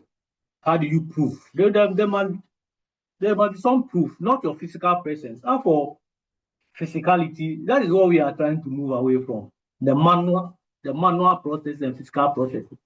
So once you log into the meeting, the system to capture that you are present in the office. So the biometric is to solve one problem of those who are coming to the office. But if you are not supposed to come to the office, the organization is aware that you have a meeting here or there. So yes, you are right. I mean, how can we decouple your presence and your physical presence to your productivity, even though you are not physically present, but probably electronically or digitally you are present? Okay, all right. Thank you very much. Yes, Abraham. Yes, sir.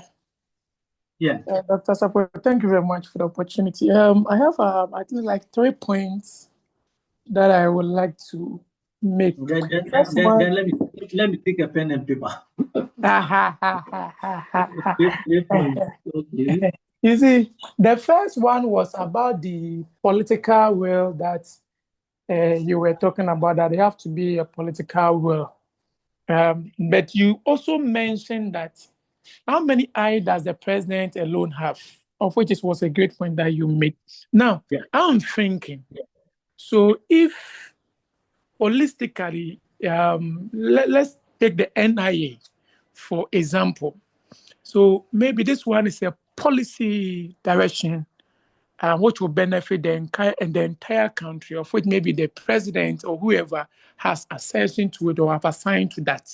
Now, when it comes to its implementation, then I will link it to the design, the planning stage up to the latter part. Now, when it comes to its implementation, so if we have supervisory agency that's supposed to make sure that this new system, this new idea that we are coming out with, will be implemented to the lowest parts. Now, it has already been approved at the top. what will be the surety that those down will really comply to the implementation so that we can all benefit from its usefulness? That is a hinge on your political world that you talk about. But my substantive question will be like this clock system that we are talking about. Now, in my organization, when you go to the headquarters of the organization, they have this facial recognition that they use it to mark attendance. At the HQ, it has been implemented. But when you come down to the regional offices, we use the manual book attendance system. I raised questions about this in one particular meeting, but for them, they were saying that the regional people are not ready to implement that facial recognition system. So I was wondering, so when we began this course that we are all engaging ourselves into, I start asking myself so many questions. Well, now, what will be the problem? Is it that the regional levels are becoming resistant to change? Of which I want you to clear that one for me. And the last one, if we want to create a whole system design, a new one, Doc, looking at the setting of we Ghanaian,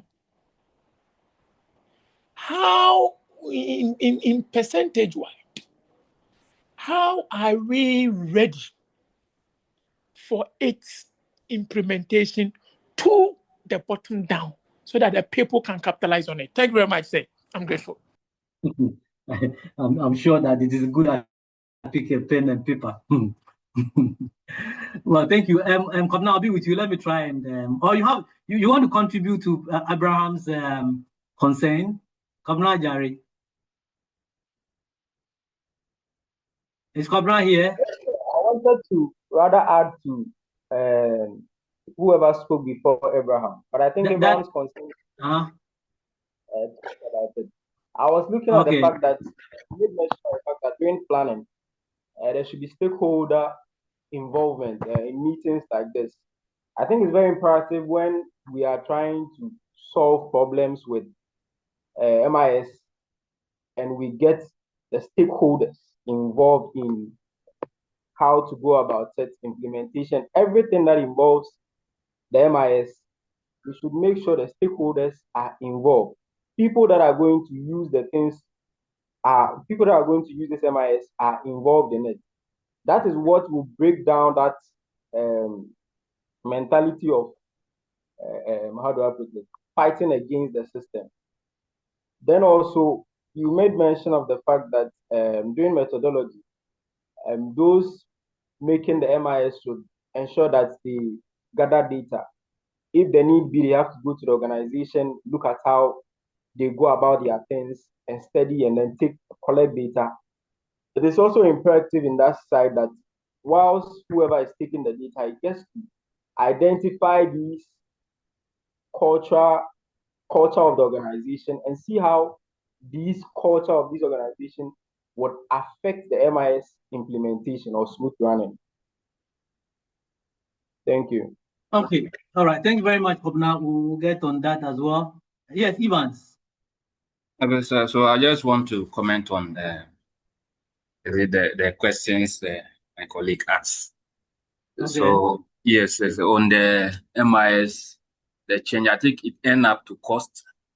So we can implement the MIS all right, but after implementation, if there are no system to monitor the MIS usage and other things, that because I'm saying cost because those IT system and applications, it comes with a huge cost, and even the licensing renewing the licensing at a yearly basis or and on.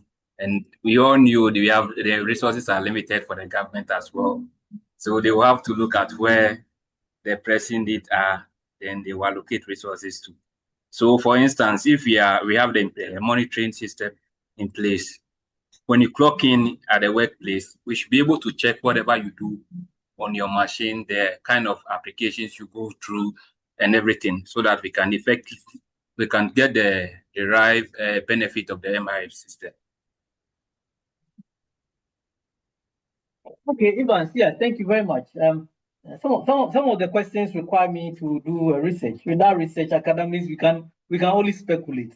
Okay, so let me take from Evans. Yes, cost is very critical, and then system monitoring, and then priority and pressing needs. So at one point you say it is expensive, therefore let's put our priority somewhere, and the system is still inefficient. Brown, I'll come to you very soon. The system is still inefficient, so you are not even able to do the basic thing that you are doing without using the information. So you are using the manual system. The country is not developing. Things are static. We are not able to solve basic problems like sanitation. We are not able to solve problems like illegal structures on waterways. We still have, it's going to rain. We are just entering into June. It's going to rain. We are going to have, what do you call it, flood coming in. But we are wondering that it is too expensive to implement MIS. So we are pressing it somewhere, and there's no way to monitor. Countries that have adapted this, and we can go copy.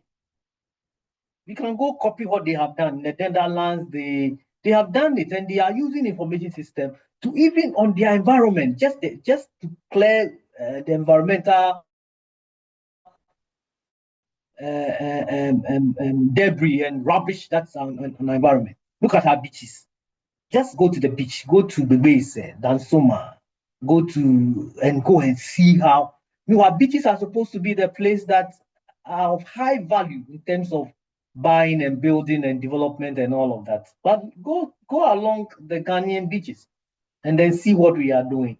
So yes, we can have all the reasons why things are not going the way they want, but the cost will always be there. If we don't do it, the cost will be doubled. Once we are thinking of, because it is expensive and not using it and doing manual thing, the cost we are paying for doing manual thing is more than double. Okay, organizational culture is also part of it. And organizational culture, yes, the composite culture for everybody, every Ghanaian is there. How do we manage ourselves? So we have a lot of reasons why we are not doing it. Probably before you finish this course, you have to write a paper and publish it. So that's what I want to say about it. You are right. All the things you are saying, you are right. What is the other side of it? These are the excuses. What are the solutions? Then Kabna also talked about stakeholder involvement. Yes, so the stakeholders must include everybody that may come into contact with the system. So if you are going to the office, the fact that you are not physically in the office, you are using the office procedures and processes. What are you doing about it? All right? So the methodology, the data gathering, everybody must be part of it. Don't just assume that they know or they should have known, or you are doing it top to bottom. You are the director, you are the president, you are the manager. So you have taken the decision. Go ahead and do it. Okay, you go ahead and do it. That's why I said you may not have the eye everywhere. It is somebody else who may be able to implement it or work with it. Therefore, there's a need to have the person come in. There's barrier, there are challenges, but all these challenges have been acknowledged by information systems analysts. And therefore, they are asking you to do this. If you follow the step that we are doing, then you'll be able to resolve most of the issues that we are being confronted. Then when you come to the clock system with Abraham, yes, the clock system, you said there's the head office. The head office is using it, but the regionals are not using. Why are they not using it? Who is taking the decision that the regionals are not prepared to use it? They are not prepared to use it. When we were buying it, when we were engaging, when we were developing it, did we involve the regionals? Did we have stakeholder consultation? We even said that there can even be a training manual for them. So we don't take things for granted. Information systems is not taking anything for granted. Everybody, we must give them questionnaire, we must observe them, we must find out how they are doing. So you may need not just the information system. You may need psychologists in there. You may need sociologists in the team. You may need doctors in the team. You may need lawyers in the team. So before you take a decision, Mustafa, I'll be with you very soon. Before you take a decision, you have cleared all the blades in the grass. All right, everybody else have been, and the reason why they may or may not do, and if they may not do, how can you convince them? All this must come about. So students who have the knowledge are not able to get employment, because those who are overage and did not study information systems like you are doing when they were in school, you can't blame them. It was not part of the curriculum, so they were not trained. So you come and they don't understand. You need to find a way of getting it done. As for the NIA and all of this implementation, the planning, the supervisory agencies, yes, sure, they all need to be part of it.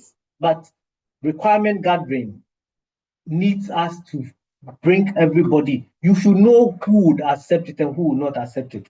The political will is there. The person is a member of the political party, and he's the one that is not even supporting such thing because they know that, well, it may affect their livelihood or something. So it's a huge challenge we have on our hands. There are a lot of research going on in many universities, but in Ghana, nobody cares about research. After you are done with it, you write a thesis. And you write a thesis, you'll be supervised. You write a thesis, you come up with implication for policy, for research, and for practice. You come up with these implications. Who would pick it up and look at it? Nobody. So we have a lot of knowledge stored in what do you call it, in thesis, but nobody is implementing them. Nobody is even reading them. Until we do that, other countries are using the universities so we develop policies from the university level. Because we have done the research, we know what it takes, because we are not in politics I want your vote, I don't want your vote. We are looking at the issues as they come.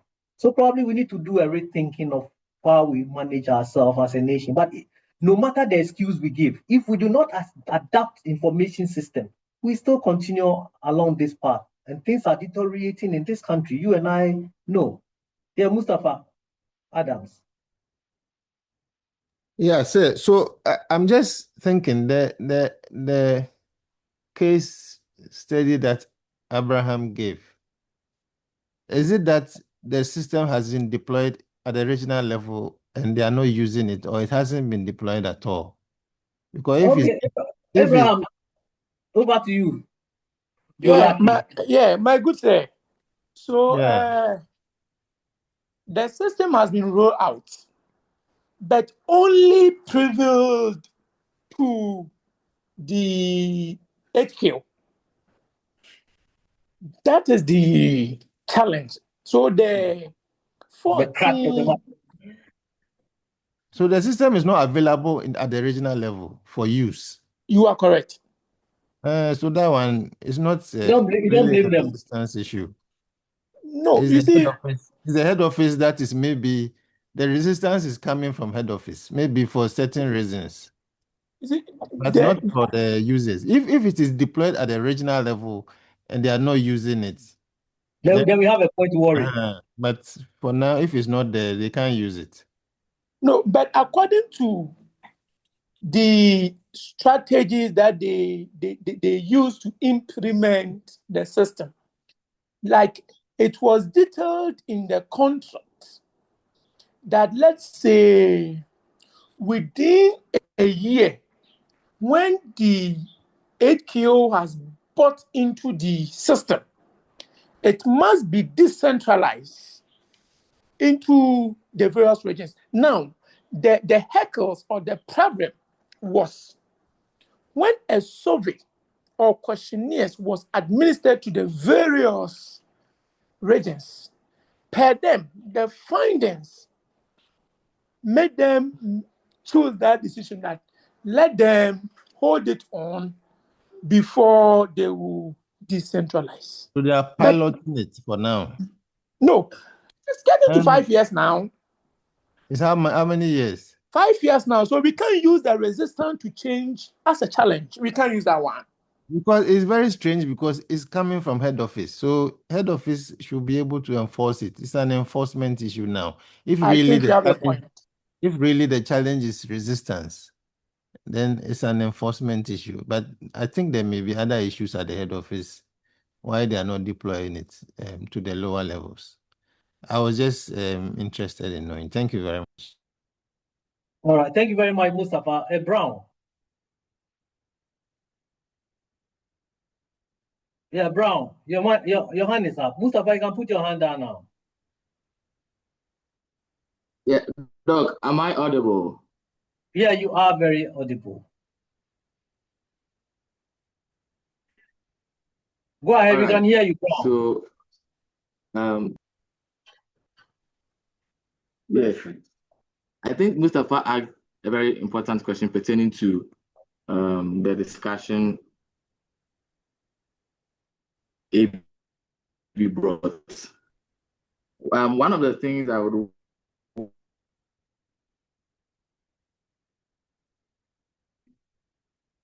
want to really highlight the business process flow. Consider implementation first. The regional level needs to understand the business process flow.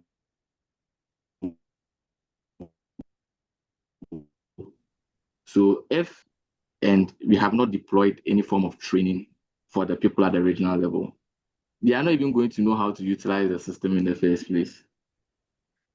And one of the inefficiencies too that I would attribute to the head office would be that they are not using that system for any form of audit. What do you call it? Any form of audit when it comes to checking the times employees came to work. It means when they go to the regional level, they use manual system. Either they book or whatever Excel they use for reporting. It means it's still comes back to an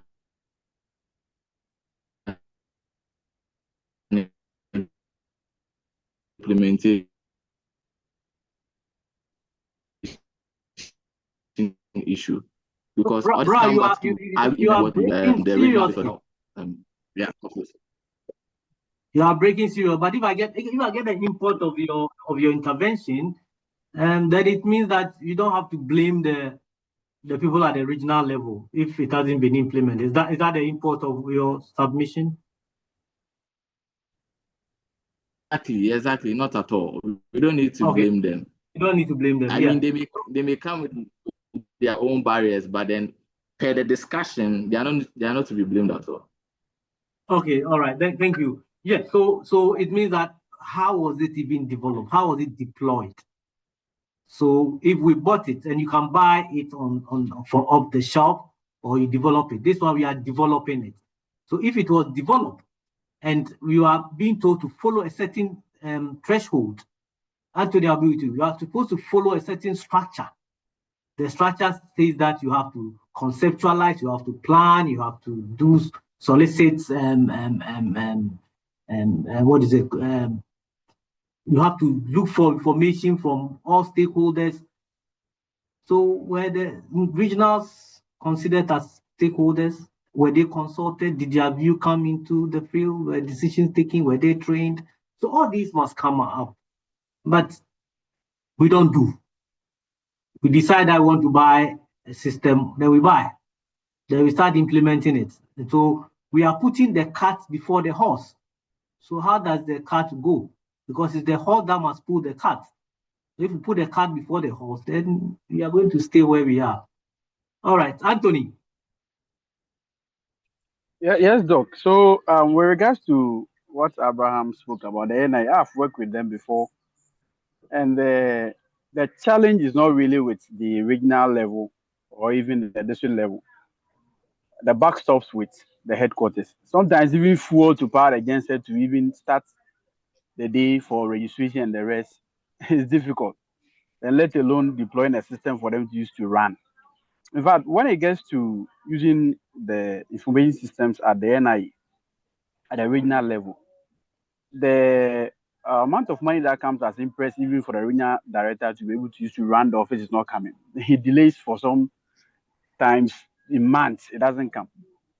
Then we now talk of the general challenge we have in the country when it comes to network connectivity.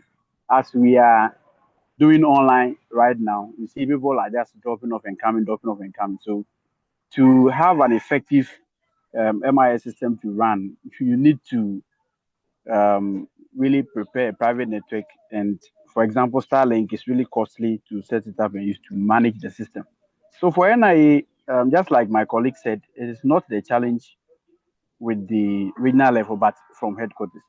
Then the second thing I want to speak about is that why is it that for the private sector, all of these things work?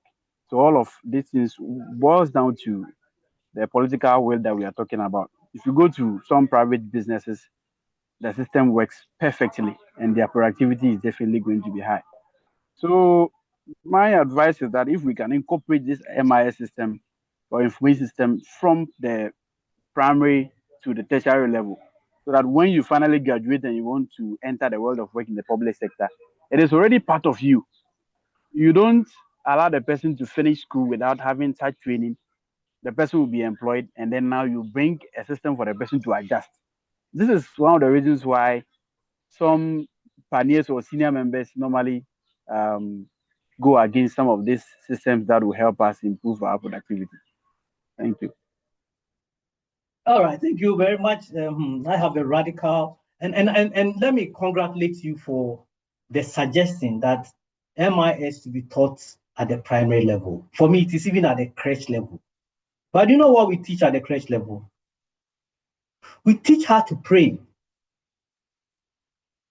So the child at 2 is learning how to pray to God. So when he finally graduates and enter the work environment, the first thing he does is that we are going for morning prayers. But you and I know that yes, prayers are important, but that is not what makes countries develop. No country has developed out of prayers. So rather than having the first point of call as prayers, probably we should start teaching children how to use information systems. What is the information? The child must know what is meant by system, the advantages of information system. We must do it like we do the black sheet. We are teaching our children how to speak in good English. Well, English is good. But then at the end of the day, speak good English and you are not able to do anything. What is it? So yes, I really will agree with you. Yes, Abraham. Okay, sir. Thank you very much for assiduously dealing with the issue that I raised. When you were giving some explanation, you made mention of we either copying maybe different jurisdiction, how they, whatever they use to solve their problem in terms, whether in sanitation and what have you. Now, you just even landed how we can even start teaching MIS or ICT at the crèche level. But the truth to be told too, in Ghana here, most of our ICT start from the primary level. From the primary level, we start learning ICT. So I asked myself, so why is it that we still don't get the fundamentals still right when it comes to ICT?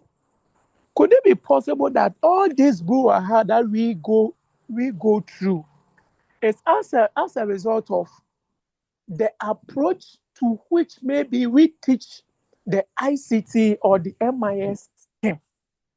Currently, look at even at the university level when people are offering whatever course in ICT, it's more theoretical. It is not problem-based ICT. It's mostly what is. And even, kindly forgive me, even what we are doing now, at the end of the day, it will be about what is, and define this and explain this. But if we will be able to contextualize the teaching into practicality, like what the problem that maybe we brought and how we can use MIS to solve it in our job related groupings, then there will be a way forward for us. But we don't see that. At the end of the day, we will sit in the exams room and we will be judged as how we comprehend what is defined and list and states. So I don't know if my point is quite loud, that if we can move from that angle and move to practical and problem-based ICT thing now, then all these menaces and problems that we face will be corrected. A critical example like what we are doing now, the course that we are offering. If at the end of the day, my lecturer, doc, will be able to assess me based on a case study, a presentation that I have to make, do a thorough research and those things, then presenting, and doc will be nodding the head rather than maybe sitting down and answering. I think that second will move us forward other than the one that we already the one that I agree with you. You can say it a little more louder. But trust me, you're not going to be asked what is questions in this class. In this exam, there's not going to be what is question. This is the assignment that was supposed to have been given last week. Using a case study of a government ICT project in Ghana or any other country, assess the success, failures, and lessons learned in the design and development of the system. So the system is the ICT system. So this is not a what is question. This is applying your knowledge to it. But I agree. The sentiments are right.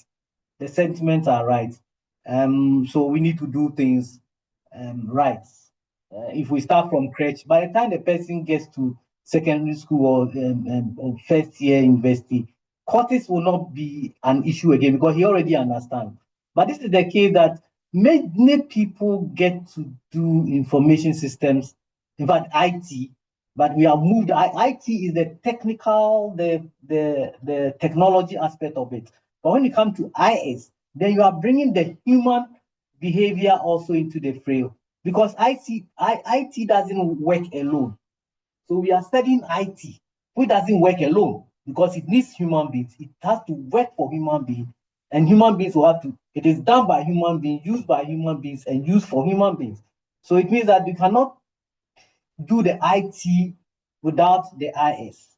But that is what we have been doing. In fact, initially it was computer science, but now we have moved on and IS is coming. So yes, I agree with all these sentiments. It has to be changed, and we need to change it. You are also studying now and getting your information. So your thought processes, and when you write your thesis and your project, and wherever you find yourself also, you also become an advocate of it.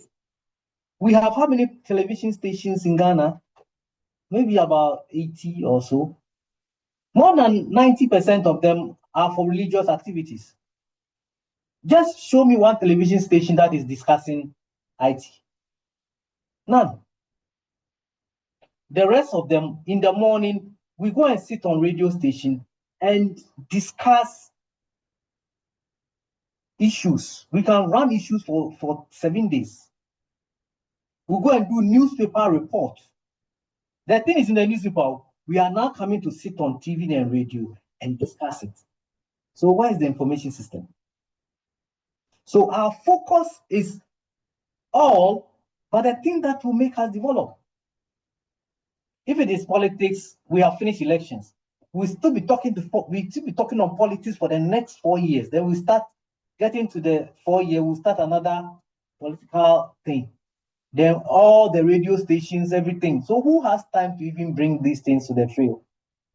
So it's a major issue, brother. It's not something that we can just let it go. The whole culture, the whole Ghanaian culture needs a dramatic change. And for what we are doing now, Charlie. But we need to learn so that when you get to the position, you know what to do. Don't do a project that the stakeholders that are going to use it or that are going to be affected by it, you do not talk to them. You don't ask them anything. You don't tell them anything. They'll be there. They'll be in the region. Then they'll come and say, we have implemented, do this. We have maybe, we can't get far with it. So they'll use it for about a month or two and then find there's no fuel crowd to put in the generator. Light is off. So what do we do?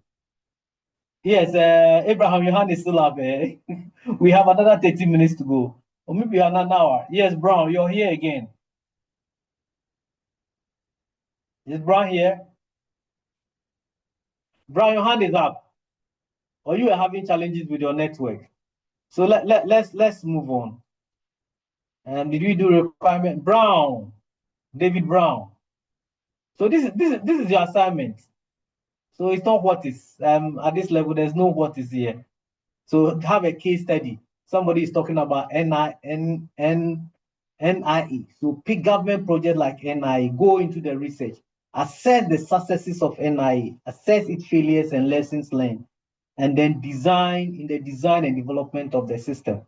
So yeah, we should be able to get to that point. All right. Is there anything else? I think we're here, right? We've done this already. Okay, we're on requirement analysis.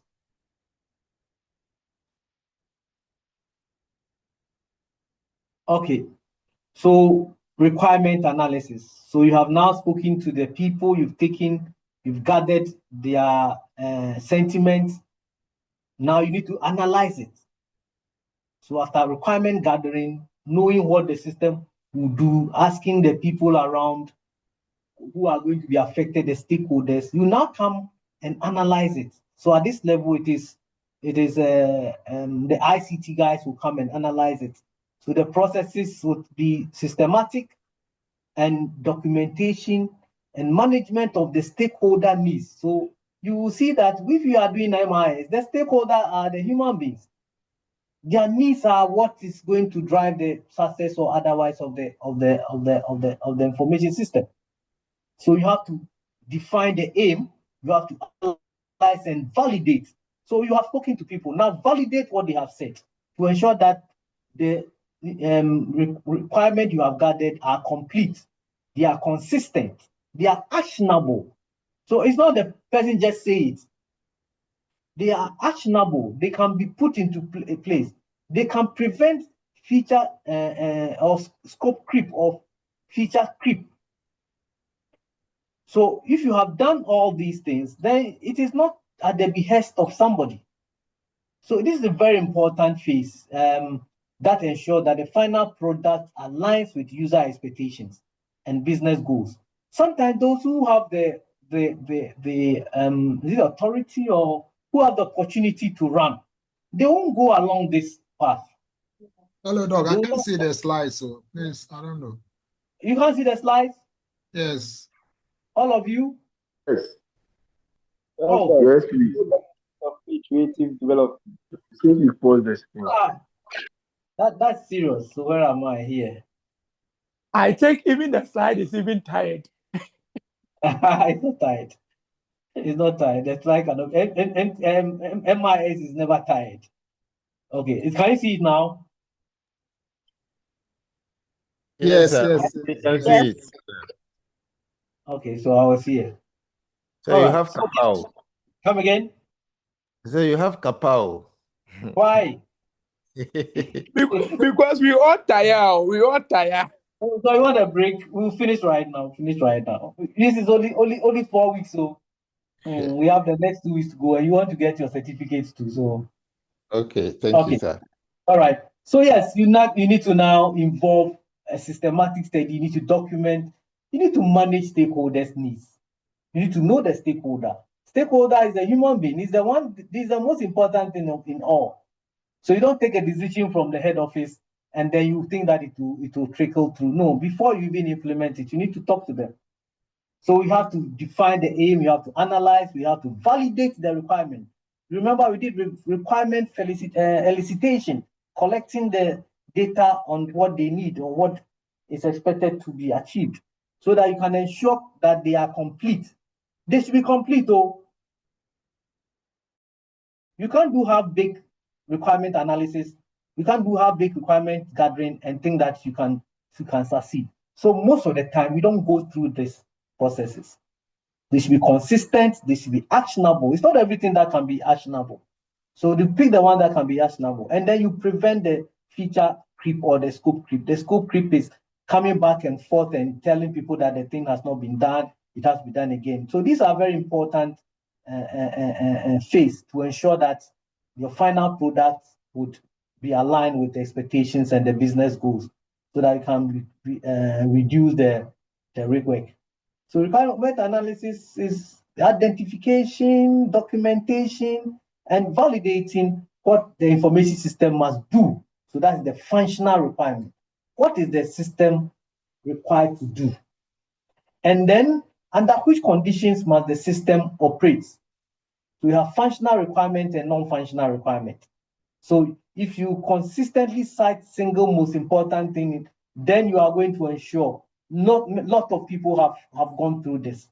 There has been a Standish Group report that identified that unclear requirements, so both functional requirement and non-functional requirement, are not clear. So there's lack of user involvement. So if there's lack of user involvement, then the causes for IS failure globally is because of this issue. If the requirement that you are taking is not complete, if the people who are going to use the system are not involved in its development, how can the system be accepted? So over 80% of, maybe 60 to 70%, I must say, of IS is not worldwide, it's not successful. So if worldwide is not successful and it's up within 60 to 70, can you imagine what comes to Ghana? So the problem is structurally amplified by the public sector. In the public sector, it's even worse. As for private sector, he's the one doling out the money, so he can feel it. The public sector is not his money.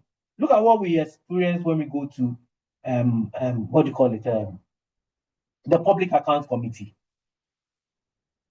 If you watch that, I've stopped watching, because when you watch it, you become, I don't know, so disillusioned and so worried. Look at the amount of money we are throwing around.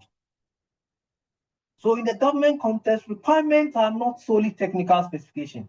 When you are doing information systems, it is not just the technical issues. The requirements are also cultural, they are also procedural, they are also personal. All of these things must come. So simultaneously, they are legal mandates, they are policy commitments, they are administrative procedures, and citizens feel entitled. This is their money. You are using their taxes. You are using. Even if you go to borrow, you are borrowing in your name. You are not borrowing in the name of a political party. Neither are you borrowing in the name of the president. You are borrowing in the name of Ghana and the citizens of Ghana. So they feel entitled. And this is why all these are failing.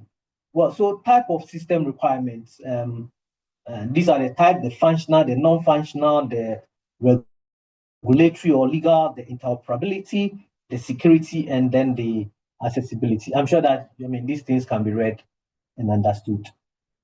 And then we have to have the requirement elicitation.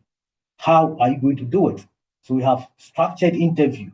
You go one-on-one or small groups and interview stakeholders. So the ministries, the directors, the frontline officers, IT staff, legal counsel, everybody that is within there. So you have interview so that you can know effectively their knowledge, their political sensitivity, their constraint. You put all these into perspective so that if there are any unlikely voice in the group, you can get. So you have interview protocols, you have to pilot test it. So it's a whole ball game. It's a whole complicated and involving issues. So probing, neutral, listening to people, avoiding leading questions to distort the information. You can also have workshop. So you have joint workshop before you can take the decision.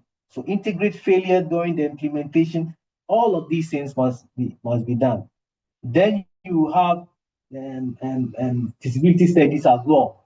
So having feasibility studies, evaluating technical, economic, legal, operational viability to ensure that the project is successful the project aligns with strategic goals, and then you can now build the stakeholder trust.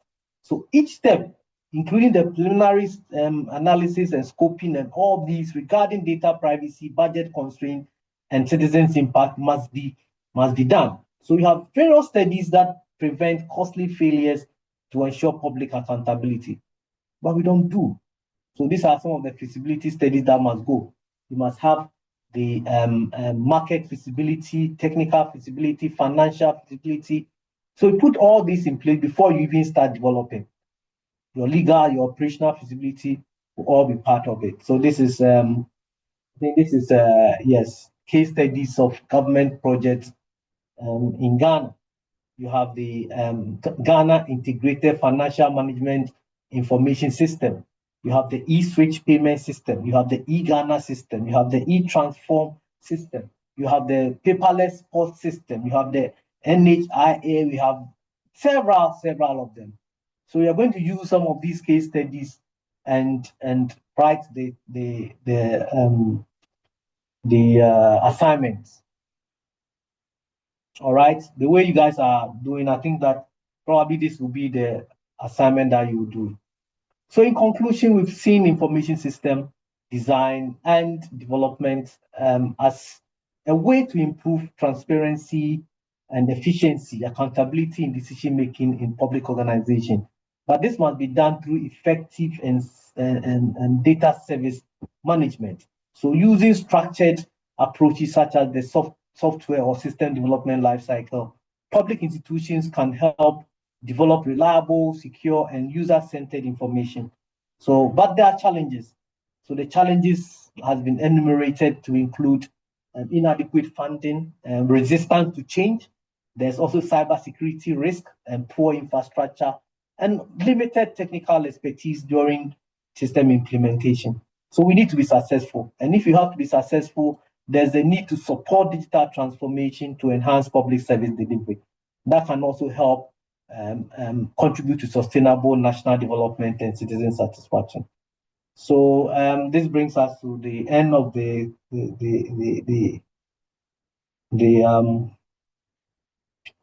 discussion. I'm sure others are very tired. Any question? This is the assignments. So pick any government ICT projects in Ghana or anywhere, and assess them. Let us know whether they are successful, and they will be successes. Whether they are failures, what are the failures, what are the lessons learned, and then design. This must be written in the form of an academic paper. So you need a cover page, you need a table of content, you need an abstract or executive summary, you need chapter 1, you need a background of study, you need various sections. So it has to be we beg. Why? Doc, all this will be taken like at the end of the week. Doc, this one we beg. I beg. We are children. This one, what is this one? How are you begging? We have done a lot of work on this. What is the begging? You need to do it. Do it. If we do it well, we may not. If it is well done, we may not do a midterm. I'll use this as a midterm. Mother, we'll do this, and we have to do a midterm. Your time is so short, so Okay. Use it. Okay. If you need help, you can always contact. You can always get help from. So it's an academic paper. Don't just write it. This is a master's program. Don't just write it. You need to cite. Academic paper means that you need to cite, and don't go and copy from AI and come and give it to us. We are doing the MIS. So if you go and copy AI without even running the AI test, we'll see. So be careful how you are using it. Plagiarism, don't copy among yourself. You can only copy 20% of the time. Yes, come in. So yes, this is your assignment. So let's do it. Any question? So I just want to find, is it only government ICT project, or we can use our corporate institution as well? The course is ICT in government organizations. So let's focus on government organizations.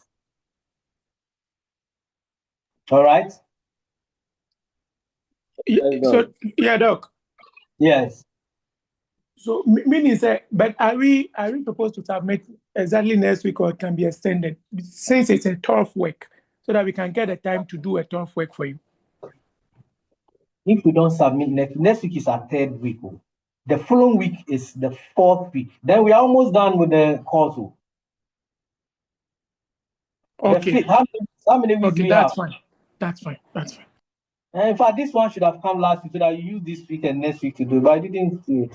Because the last week too, we are going to do a presentation. There's going to be a group presentation on the last day of meeting. We are going to discuss the exams, how the exam is going to be, and then there's going to be a presentation, group presentation. So you have to form, you are 30, right? So form groups of 5. Got 3 or 3. 3 will be how many? 10 groups. Form groups of 5. And the groups of 5, I'll give you a question and then you develop so you develop a Word document which will be about 2,500 to 3,000 words. Then you develop a PowerPoint presentation. Each of you will have to play a part. So 5 of you, everybody will speak. We are going to record it.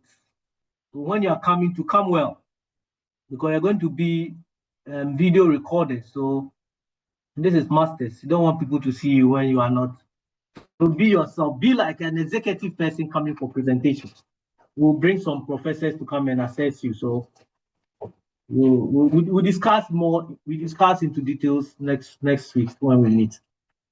But this is individual assignments. You are supposed to do 2,500 words to 3,000 words. Okay, let's do 2,000 to 2,500 words at most. It has to be structured as an academic paper.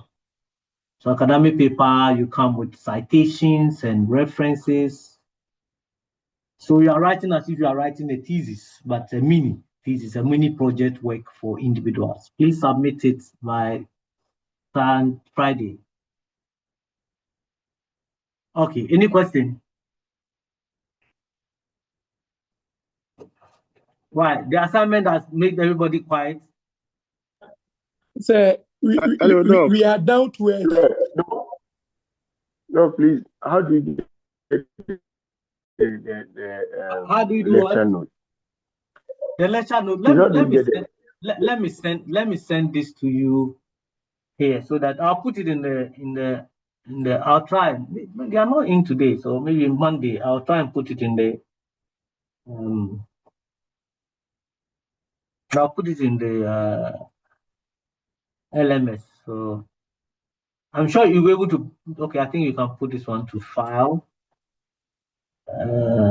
Lecture 1 and lecture 2.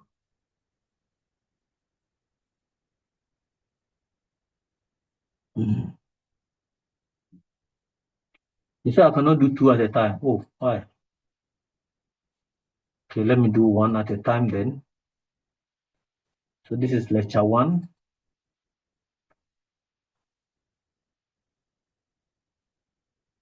This is lecture 2.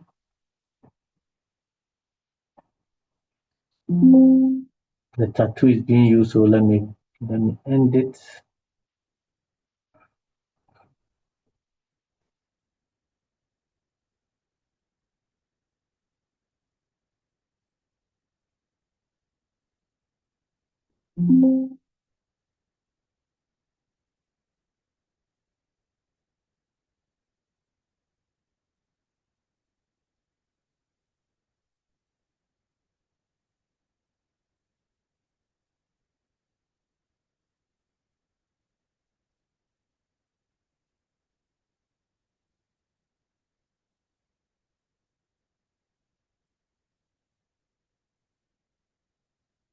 Has lecture 1 come?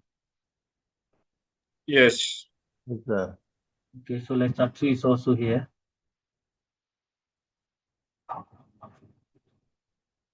Okay, I think lecture 2 has also come. All right, so you have the course outline, you have lecture 1, and then you have lecture 2. There are references, also resources that you can log in. 2022 is a very good source. You can get it online. Loading and loading, they've been discussing a lot about MIS. Okay, any other question, any other? And those who come to class and don't talk, I've told you, being in class is 10%. And then you come, you either get a 10% or you don't get anything. Anytime you come, you have to speak. It's like machine language, zeros and ones. It is 0 or 1. There cannot be any in-betweens. Okay.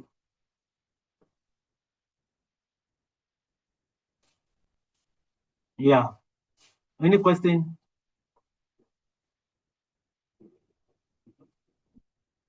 Any additions, subtractions? Yes, Anthony. Hello, Doc. Yes, Anthony. Yes, this is just a plea. You know, we are doing 3 courses for this 4 weeks, and each of the courses come with heavy assignments with timelines. So we're just putting before you if you can help us. In terms of restructure the timelines for this academic paper that you wanted us to do. For the group presentation or for the individual? The individual. You said next week, Friday.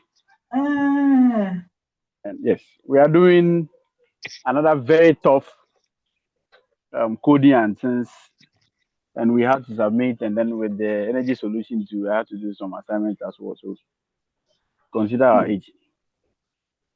We beg. And you know, this all of us are workers as well, so we're just patching up time to do this. But you decided to come for Roma. That's why we are pleading, Doc. That's why we are pleading. Information systems, there are no pleading. There are structures that must be followed. So, please. You follow, but just extend the time. Extend the time for us. Just submit it next week. Next week is the third. Next week it's our third.